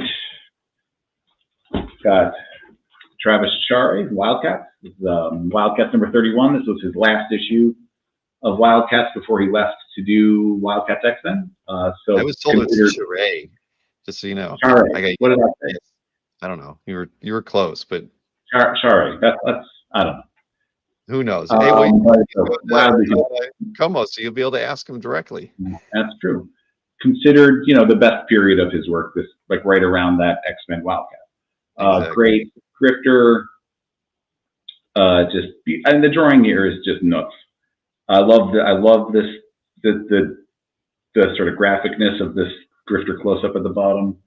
The published page is slightly different. There's a background in this first panel and in the second panel that I have on good authority that was not drawn by Chari anyway, and these two figures were changed in the published page. But anywho, irregardless, this page is amazing. Just really, really good drawing by an artist who I think burnt himself out by drawing too meticulous. It's just, it's a level of detail that's not sustainable. But you got it here. Let's see, it's a Steve McNiven, it's like Old Man Logan, this Wolverine and Old Man Hawkeye. Kind of driving. I believe they're approaching somewhere, Salt Lake City, maybe. I don't know, one of their stops on their journey. Great comic though. Great work from McNiven. It's a nice early Starman splash from Tony Harris. Starman number 5. It's a splash of the Golden Age Starman. That's a good one. Yeah. Early Rob Liefeld Wolverine. This is What If number 7. This is What If Wolverine was an Agent of S.H.I.E.L.D. This is layouts by Jim Valentino and pencils. So layouts by Valentino, pencils by Liefeld, and inks by Scott Williams. So you got a lot of nice Wolverine action in here. A great sort of 80s, kind of Liefeld. This is 1989. It's like right around the time when he was just kind of kicking off. You got some good Wolverine images. You got Wolverine in costume down at the bottom. Cool. It's another Barry Smith. This is page Rune. These runes are one of the crossovers of your Rune and Prime and some of the other Malibu Ultraverse characters. But again, beautiful drawing by Barry Smith. This is Michael Lyons, the cover to Grifter number 14. Another nice kind of 90s Wildstorm art. Oh, here's the other prelim I was talking about. This is Bernie Wrightson. This is a prelim from Swamp Thing number 5 from the original run of Swamp Thing. It's a great page, Swamp Thing all over it. Great prelim by Wrightson. That's cool. TOA from Wrightson's Widow.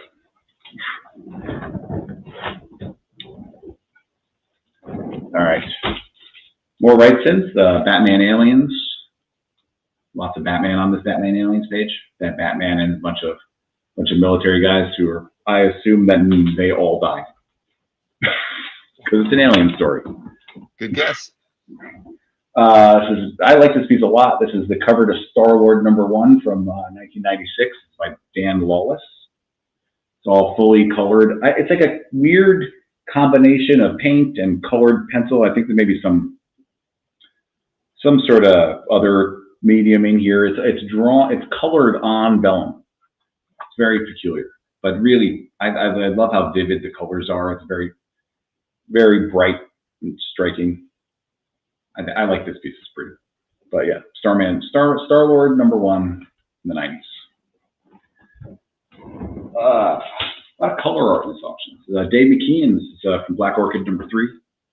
So McKeon's first American work with Neil Gaiman, and just one of the most beautiful comics. I've been lucky enough to handle a handful of Black Orchid pages, and there's like a density to them that even the Arkham Asylum pages don't have. They're very like thick and labored over in a good way. Not, and I don't mean that the work is labored. It's that there's a lot of buildup of paint, and I love this period of McKeon. A lot of really nice, again, vivid color, really bright. Now, why don't we talk about that Hildebrandt behind you? Ah, sure. You have it. Do you have the page handy? I do. Actually, I can switch over to that. Let me do that right now here. But yeah, that's a good one. Yeah. There you go. So what's the title? It's Friendly Neighborhood Spider-Man number something. Oh gosh, you're right. I didn't. Number 11. From when? Oh, now you're getting me again. What was the year? 2019. It's on 25 by 34. Is it on canvas? It looks like it's on canvas. Is it board? It's board. Okay. But yeah, no, it's nice. It's big. So that's Spider-Man, and I think this was like a villains variant, and that's Spider-Man, and that's the guy who killed Uncle Ben. That's what it's supposed to be anyway. So it's not just a random thug; it's a meaningful Spider-Man adversary. And yes, sadly, we lost Hildebrandt recently, like a month or so ago, right? Yep. Yeah, that is, which is unfortunate, but his work lives on, and it's a great one. I thought, he left quite a body of work, him and his brother. Agreed. The burglar. The burglar. All right, very nice. And yes, I love it. Very great. Big, All right. There's not that many more. We're not going to go too late. We're not going to go too long. Whereas Excalibur Special by Ron Lim's a nice big Excalibur panel. Got Captain Britain and Nightcrawler and Megan and Rachel. And yeah, just nice Excalibur. This is a beautiful little concrete illustration by Paul Chadwick. This was published as this image was used as the logo for the 10th anniversary Decade of Dark Horse. So used on all the Decade of Dark Horse one-shots, and I believe used on a lot of the Dark Horse books from that time where they did the 10th anniversary logo. Mm-hmm. But that's, and it's very rare to see published concrete art by Chadwick. He does not and continues to not sell much of the published concrete work. He has never sold a concrete interior page ever. So you don't see them. Usually what you see usually from him are just commissions, drawings he did just created to sell. And I know he has sold some covers and things, but never interiors and not a lot of published concrete art available. It's another 80s Marvel crossover. It's X-Men Avengers. This is Mark Silvestri. So you got a bunch of X-Men. You got Wolverine up here. You got Rogue and She-Hulk and Captain Marvel. And another fun 80s X-Men crossover miniseries. That's Silvestri from issue. That's Silvestri from issue 2, and then we have Keith Pollard from issue 4, also X-Men Avengers. This is during this courtroom sequence. You got Magneto and Captain America.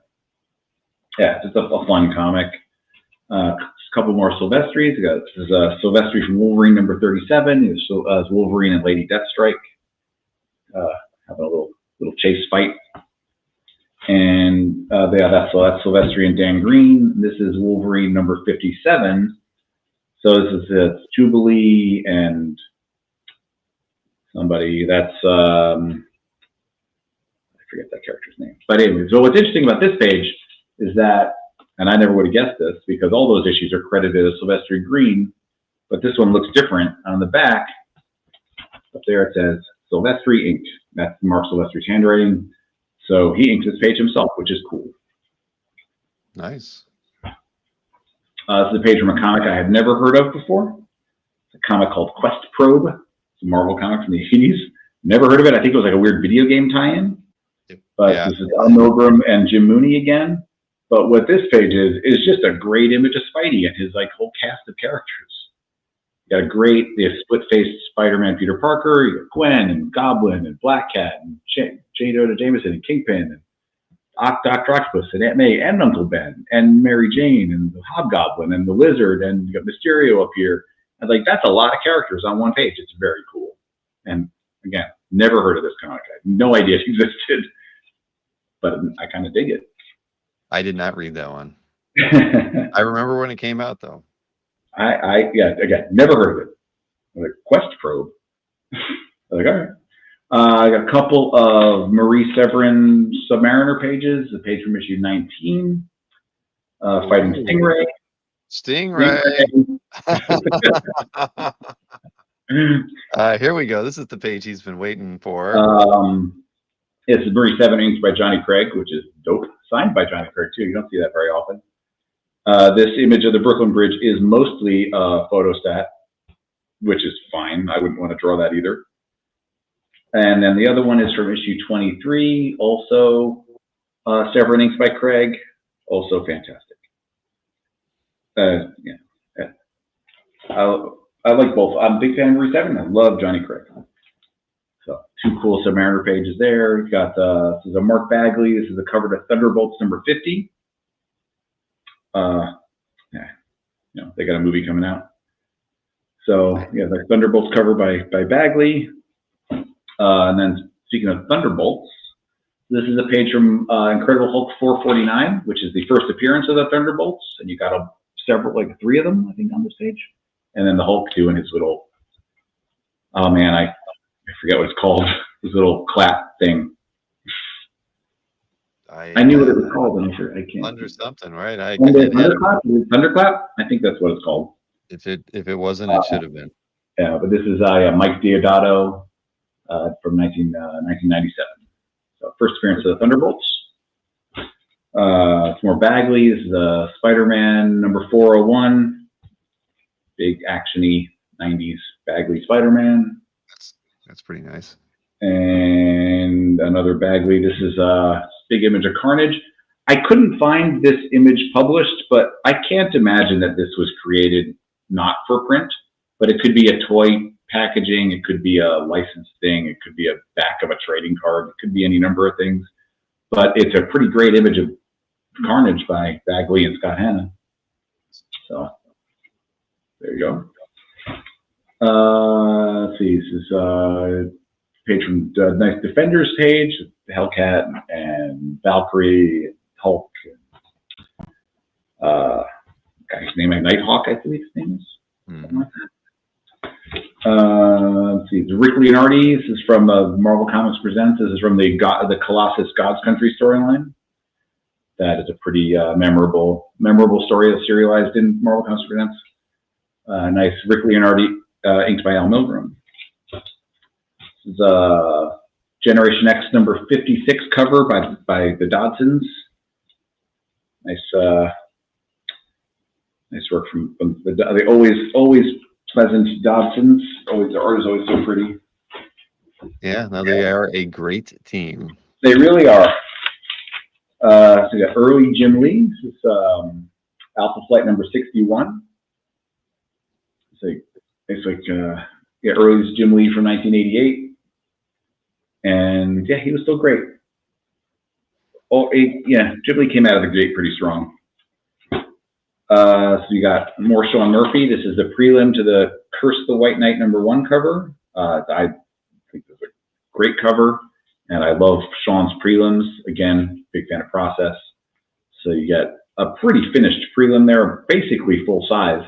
I think that is actually full size as he drew the cover, and then you get in bonus the little tiny version of it as well. So a great image of the Joker up here, just a perfect Batman. I mean, just really a great Batman. Sean, Shadowhawk by Jim Valentino. Very rare to see Shadowhawk originals by Jim. I think this is only the first or second one I've ever actually handled. But like a great image of Shadowhawk just perched on a gargoyle in the rain. I don't know what else you need from a Shadowhawk image than that.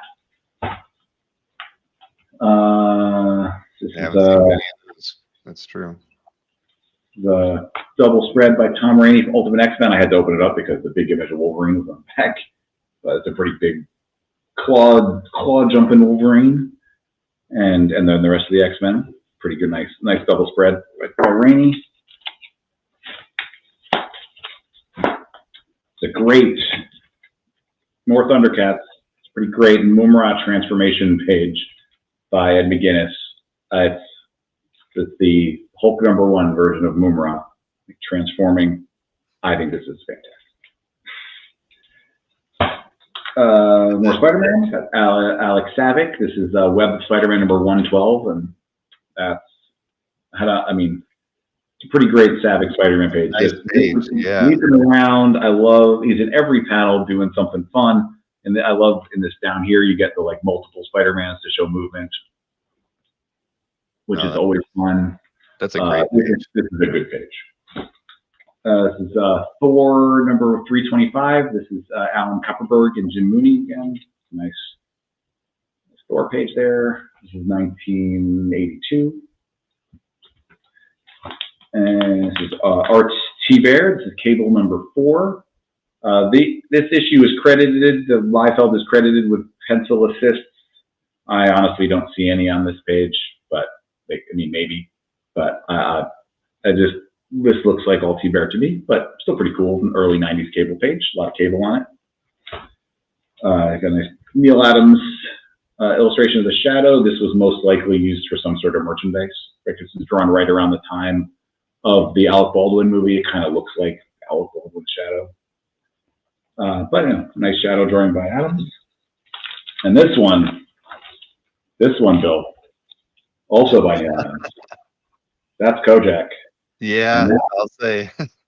The cover to that. Too good. Oh, that's funny. Kojak record album. Hanging out here.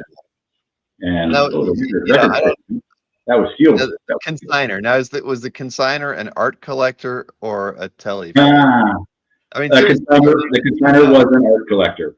Wow. Okay, that's cool. That's cool. I love that it's a pencil drawing with the inked-in background. This is a very, very 70s style illustration by Adams. Yeah. Like 1977. But this is Adams was really heavy in doing his commercial work at this time, so that actually makes a lot of sense.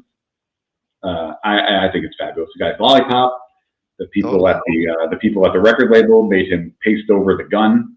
Mm-hmm. So there's a drawing of him holding a gun here that's like a patch paste up over it, covering it up, which is fair. It's a children's record, but yeah, it comes with a copy of the record. That's cool. I think that's cool. It's Joe Kubert, Tales of the Green Beret Sunday. Joe Kubert. What else do you?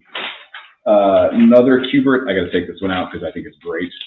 This is the splash page to Sergeant Rock #302, which is also technically Sergeant Rock #1 because this was the issue where the title changed from Our Army at War to Sergeant Rock. So this is the first issue of the Sergeant Rock title. And I think this is just a great double page spread. The panel is fantastic. It's really fabulous. Oh, this is Kubert inked by Frank Springer, which is unusual to see Kubert inked by anyone, but I think it works remarkably well. I think this is just fabulous. I like that very much. That's unbelievable. Shoot, I'm jealous. You get that one. I love that one. Yeah, me too. Nice Mark Teixeira Ghost Rider. Yeah, Ghost Rider, doing Ghost Rider-y, Spirit of Vengeance-y kind of things. This is an unusual piece. I did as much research into this as I could. So this is a model sheet of the Eradicator from the Reign of the Supermen by Jackson Geist and Dennis Rodier. So it is dated on the back. On the back, it's called 4 Supermen model sheets. It's dated June of '93. So the Reign of the Supermen started in May of '93, so that would have predated this, but only just. So this was likely created as a style for either other artists or for merchandising or licensing. But either way, a very early Eradicator by Geist from the Reign of the Supermen. And Geist Rodier was a really good combination. It's just really pretty. It's a really nice displayable model sheet, and from a relatively historic run of comics. So, and from of the time, it's like relatively early on. And all right, page from G.I. Joe number 12. This is with so this is Snake Eyes. You don't see his face because Snake Eyes. It's basically Snake Eyes sneaking on his 2 and stealing this guy's boat. So it's relatively early Snake Eyes from G.I. Joe. And we got Joe Bennett, Captain America. This is from Heroes Reborn. So Dr. Doom, Iron Man, cool 90s era Marvel stuff. All right, I'm going to do very brief. I got to talk about these drawings because they're unusual and there's some very, very cool ones. So a little backstory. I'm going to try to wrap this up relatively soon. I got a few more things I want to talk about, but I'm going to try to keep this short. Don't worry. So we got a consignment in from a guy who ran a comic shop in California in the late 70s, early 80s, and had created. So basically, ran a comic book store, and in the late 70s, he said that after he saw Star Wars, he was sort of inspired to sort of create something. So he created his own character, and worked on that character for a long time. Had some publishing interest, but never ended up actually doing anything with it. But what he did do was have artists at the time, so it was the early 80s, basically draw his character. So his character was called Sabretooth. He was unrelated to Marvel Sabretooth, spelled slightly differently, but he was, I don't know the whole story of the character. There's a little bit of a bio on the listings on the website, but so he's basically kind of a ninja style character. So, but what he did get was a lot of the biggest artists of the time drawing his character, and in a lot of cases with their own characters. For example, this is from 1985. This is by Eastman and Laird working together in color, which I've never seen a drawing from this time period by both of them in color. So, what's that? I used to own one back in the day. From this early? Around that time period, yeah. It's very unusual, and that's cool. And so this is Sabretooth here, but it's just a ninja, so it's a ninja turtle and a ninja. That's all you need. Is that from the gentleman who commissioned these drawings? Yeah. Okay. Yeah, I think because he was a shop, I think a lot of it was just friendly interactions. I don't think he paid for any of these. And there's also 1985. What would this have cost back then? $10. But really, it's incredibly unusual to see Turtles art from this early of this quality. I don't think they had been printed in color yet at this point. It would have been around the same time where their first color appearance, like full color appearance in comics came out. So really, really wonderful.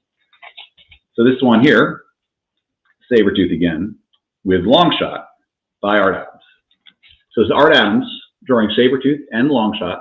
This drawing is from 1983. This drawing is from July of 1983. Longshot didn't come out until late 1985, and the Longshot character design was only finally approved in June of 1983. So this is less than a month after the character design was finally kind of locked in. Incredibly early drawing of Longshot by Art Adams. It's really, really great. This is Paul Smith. This is from 1983 again. This is, well, it was, I think we figured it out like within a month or so of Paul Smith's X-Men run ending. So right around that time. So you got Kitty Pryde and Lockheed with Sabretooth. But really great period Paul Smith. Just a really lovely drawing. And they're kind of large for, you know, convention drawings. Mm-hmm. Very, very strong images. And we got Bill Sienkiewicz here doing a great one. Sienkiewicz just going to town on this guy's ninja. Looks super cool. That one's not dated, but you got to assume it's from around the same time. This one is spectacular. So this is Mike Zeck with inks by John Beatty. And I think this is just an excellent drawing. Just really graphically fantastic. That's nice. And apparently he liked them so much he had two. So it's another Zeck and Beatty. He caught him with some downtime. I know, right? And it's great. I think he probably did events at the store. I know he would go to San Diego. So I was like, they're from various different places, but all likely Southern California in the early 80s. Some of them are later, so he did continue this into the 90s a little bit. This is Sergio Aragonés, Gru, and a bunch of a horde of ruffians, and also Sabretooth and ninjas. This is from 1984, so very early Gru drawing by Aragonés.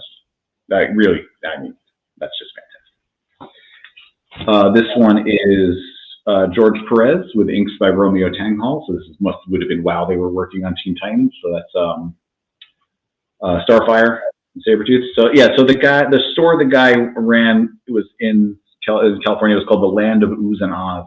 Was the name of his store. A lot of the drawings are personalized to the store.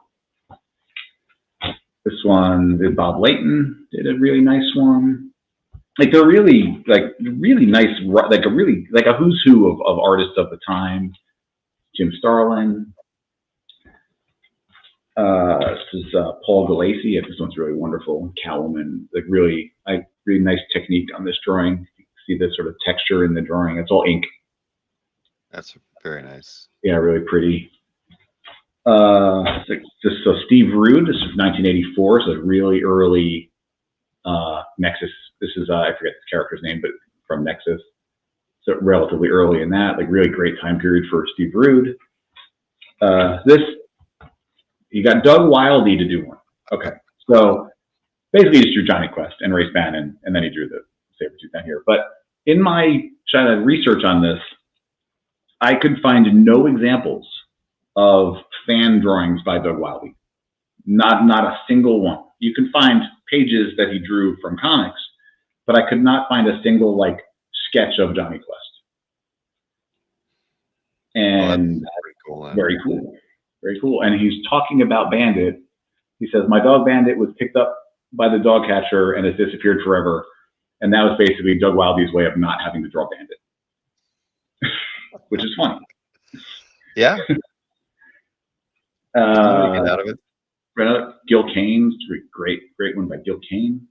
Like this guy, yeah. And okay, and also in addition to that, he's also got a lot of a fair amount of them. There's more that I'm not showing also, by like sort of like 80s independent artists, like a really interesting group from 80s independent artists. This is Reggie Byers, who drew the Robotech comics in the 80s, amongst other sort of like manga and anime adaptations. Very like fun, a lot of fun drawing.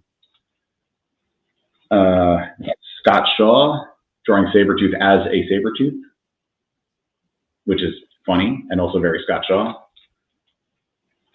This is Joshua Quagmire, who drew Cutie Bunny in Sabretooth's outfit, which makes all the sense in the world. I've never seen a Cutie Bunny original before. I'm not saying there aren't out there. I'm just saying I've never seen one. Memorable 80s funny animal comic. It's Jim Valentino when he was still the Jim Valentino who drew Normal Man. So this is a Normal Man by Valentino with Sabretooth. So Carl Potts drawing Rogue, Sabretooth. Walt Simonson drawing Manhunter, talking about Sabretooth and not drawing him, which is funny. And the last one I have here is not Sabretooth related at all. It's just a really fun ambush bug by Keith Giffen. Oh, sweet.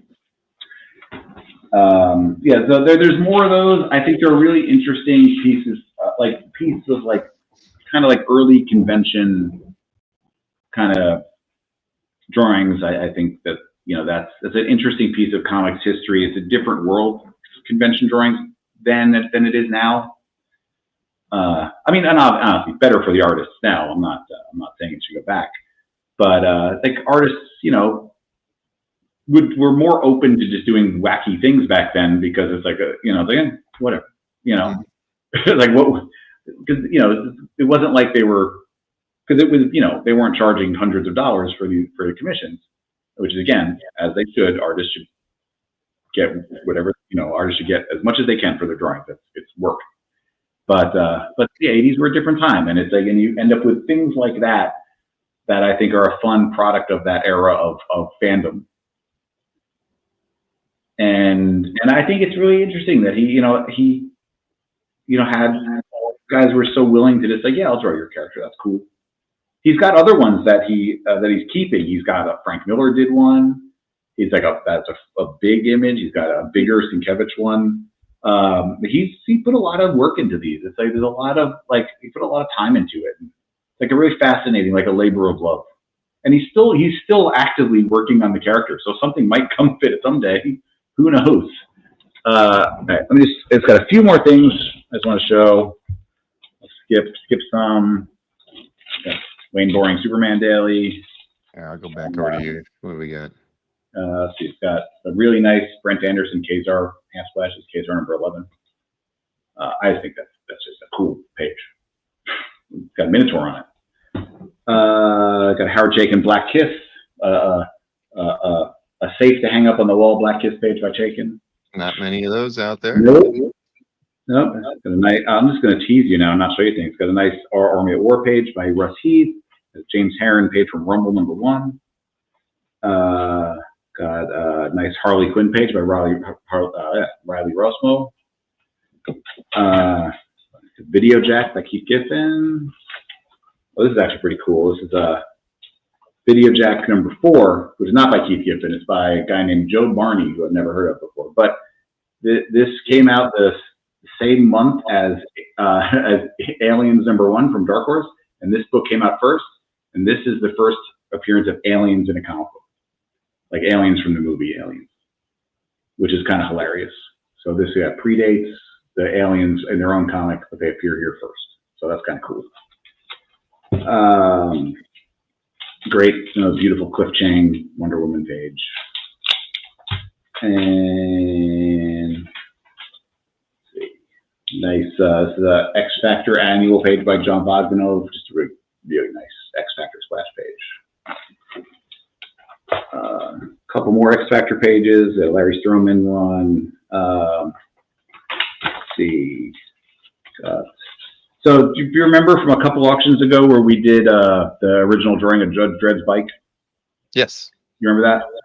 So that drawing, I don't know if you were paying attention, that drawing ended up selling for like $20,000. Which is highly detailed, yeah. Yeah, which is great. So the guy who drew it reached out to me afterwards and he said, hey, do you want to auction my alternate version that I just did for fun? And I said, sure. So he sent me this. So he never finished it, but it's, I'll take it out to see it better. It's sort of penciled and partially inked. It's like hyper detailed, just crazy amounts of detail in there. And he just did this for fun. This is basically Judge Dredd's Lawmaster if he had designed it. So it's a much more futurist version, but just really cool. And by the guy who sort of did the definitive 70s version of Judge Dredd's bike. Mm-hmm. It's awesome. And it comes with a letter that he wrote basically explaining what exactly it is. Directly from the artist. And it's like a neat little piece of like what could have been I like that you put the shield into the front of the bike. It's a judge shield. It's really interesting design. I can imagine that this would have been unsustainable for other artists to have to maintain this design, but it's very cool. The 8-page Mickey Mouse story by Paul Murray from Walt Disney's Comics and Stories from the 70s. And it is incredibly rare to see one of these stories complete. I've never seen a complete 70s Mickey Mouse story. I've seen single pages here and there, but never a complete story. And then we have, lastly, I think we'll close on this. This is Jim Starlin, pages of 1983. We sold page 1 from this story in the last auction. This is page 2. This is from the story Messiah from Epic Illustrated number 14. It's great science fiction sort of space epic story from Starlin. And again, this time period for Starlin artwork is, I think, his absolute best. That like late 70s into the early mid 80s, and space comics from Starlin that's what he does. And this story has been, it's been around for a long time, but it was just recently broken up. It's only sold, I think, once, twice in the past 40 years, and now people have a chance. And I think that's enough for today. Well, we made I think we got it. There's less than 2 hours. We know that. I saw William. Possible. William asked if there was any Matt Baker and Dan DeCarlo art. There is a Dan DeCarlo. Is it a daily? It's three Archie dailies from my school. That's 3 dailies from the 80s, all sold together. And that right there. So no Matt Baker, but there is Dan DeCarlo art. And what is it? $12 right now. $12. No, then there's like over 300 pieces in this auction. I didn't show a third of them, so there's a lot more to look at. There's still a week to look at them. I'm around. My email is on the screen. See, I changed it to actually be my email address. That's smart. Yeah. Yes. And I'm around, and I'll be here during the auction as always. If anybody has any questions, or honestly wants to just chat, I'm happy to just chat while watching the auction, and that's always fun. Next Monday, when do they start closing? What time? 6 o'clock Eastern time, Bill. 6 Eastern. Boy, that's right. Well, at least you catch the Europeans before they go to bed. Yeah, that's true. It'd be like midnight. It's midnight, 1 o'clock in most of Europe. With 7 hours. They can do it. They can tough it out. I know there's some people in Asia bidding, and I know it's unfortunate for them. But it's very early in the morning. What are you gonna do? I mean, that's what they get for living on the other side of the world. Exactly. What are you gonna do? But no, these are always fun, man. I think there's a lot of good pieces in here, and I will actually throw some bids in on a couple of the pieces. I'll believe it, but I will help move them. I can check to see if you follow up on that, right? I know you can. You probably get an email when I create the account, because I don't think I bid yet, have I? I think you have an account. I think we checked that once. I think you do. I'll let you know. Well, we're gonna find out. You don't want to create a duplicate account. That just creates problems. Yeah, I've got enough of those problems on CAF already with people, so no. But I'll double check. And everybody's watching. Again, I appreciate anybody who sticks around. And I wonder which one. Yeah. Very intently. And you're all welcome. I really enjoy doing these. I always want to make them shorter, and it never works. Sorry, man. We get to see good art, and the chat was very. But I'm still in the office.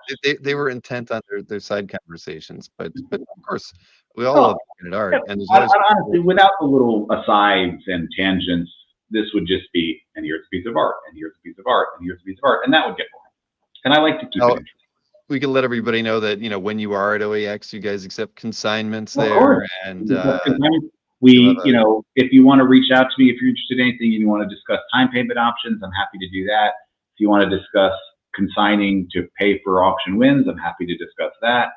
I want people to get art that they like, and whatever way makes the most sense is the way I want to do it.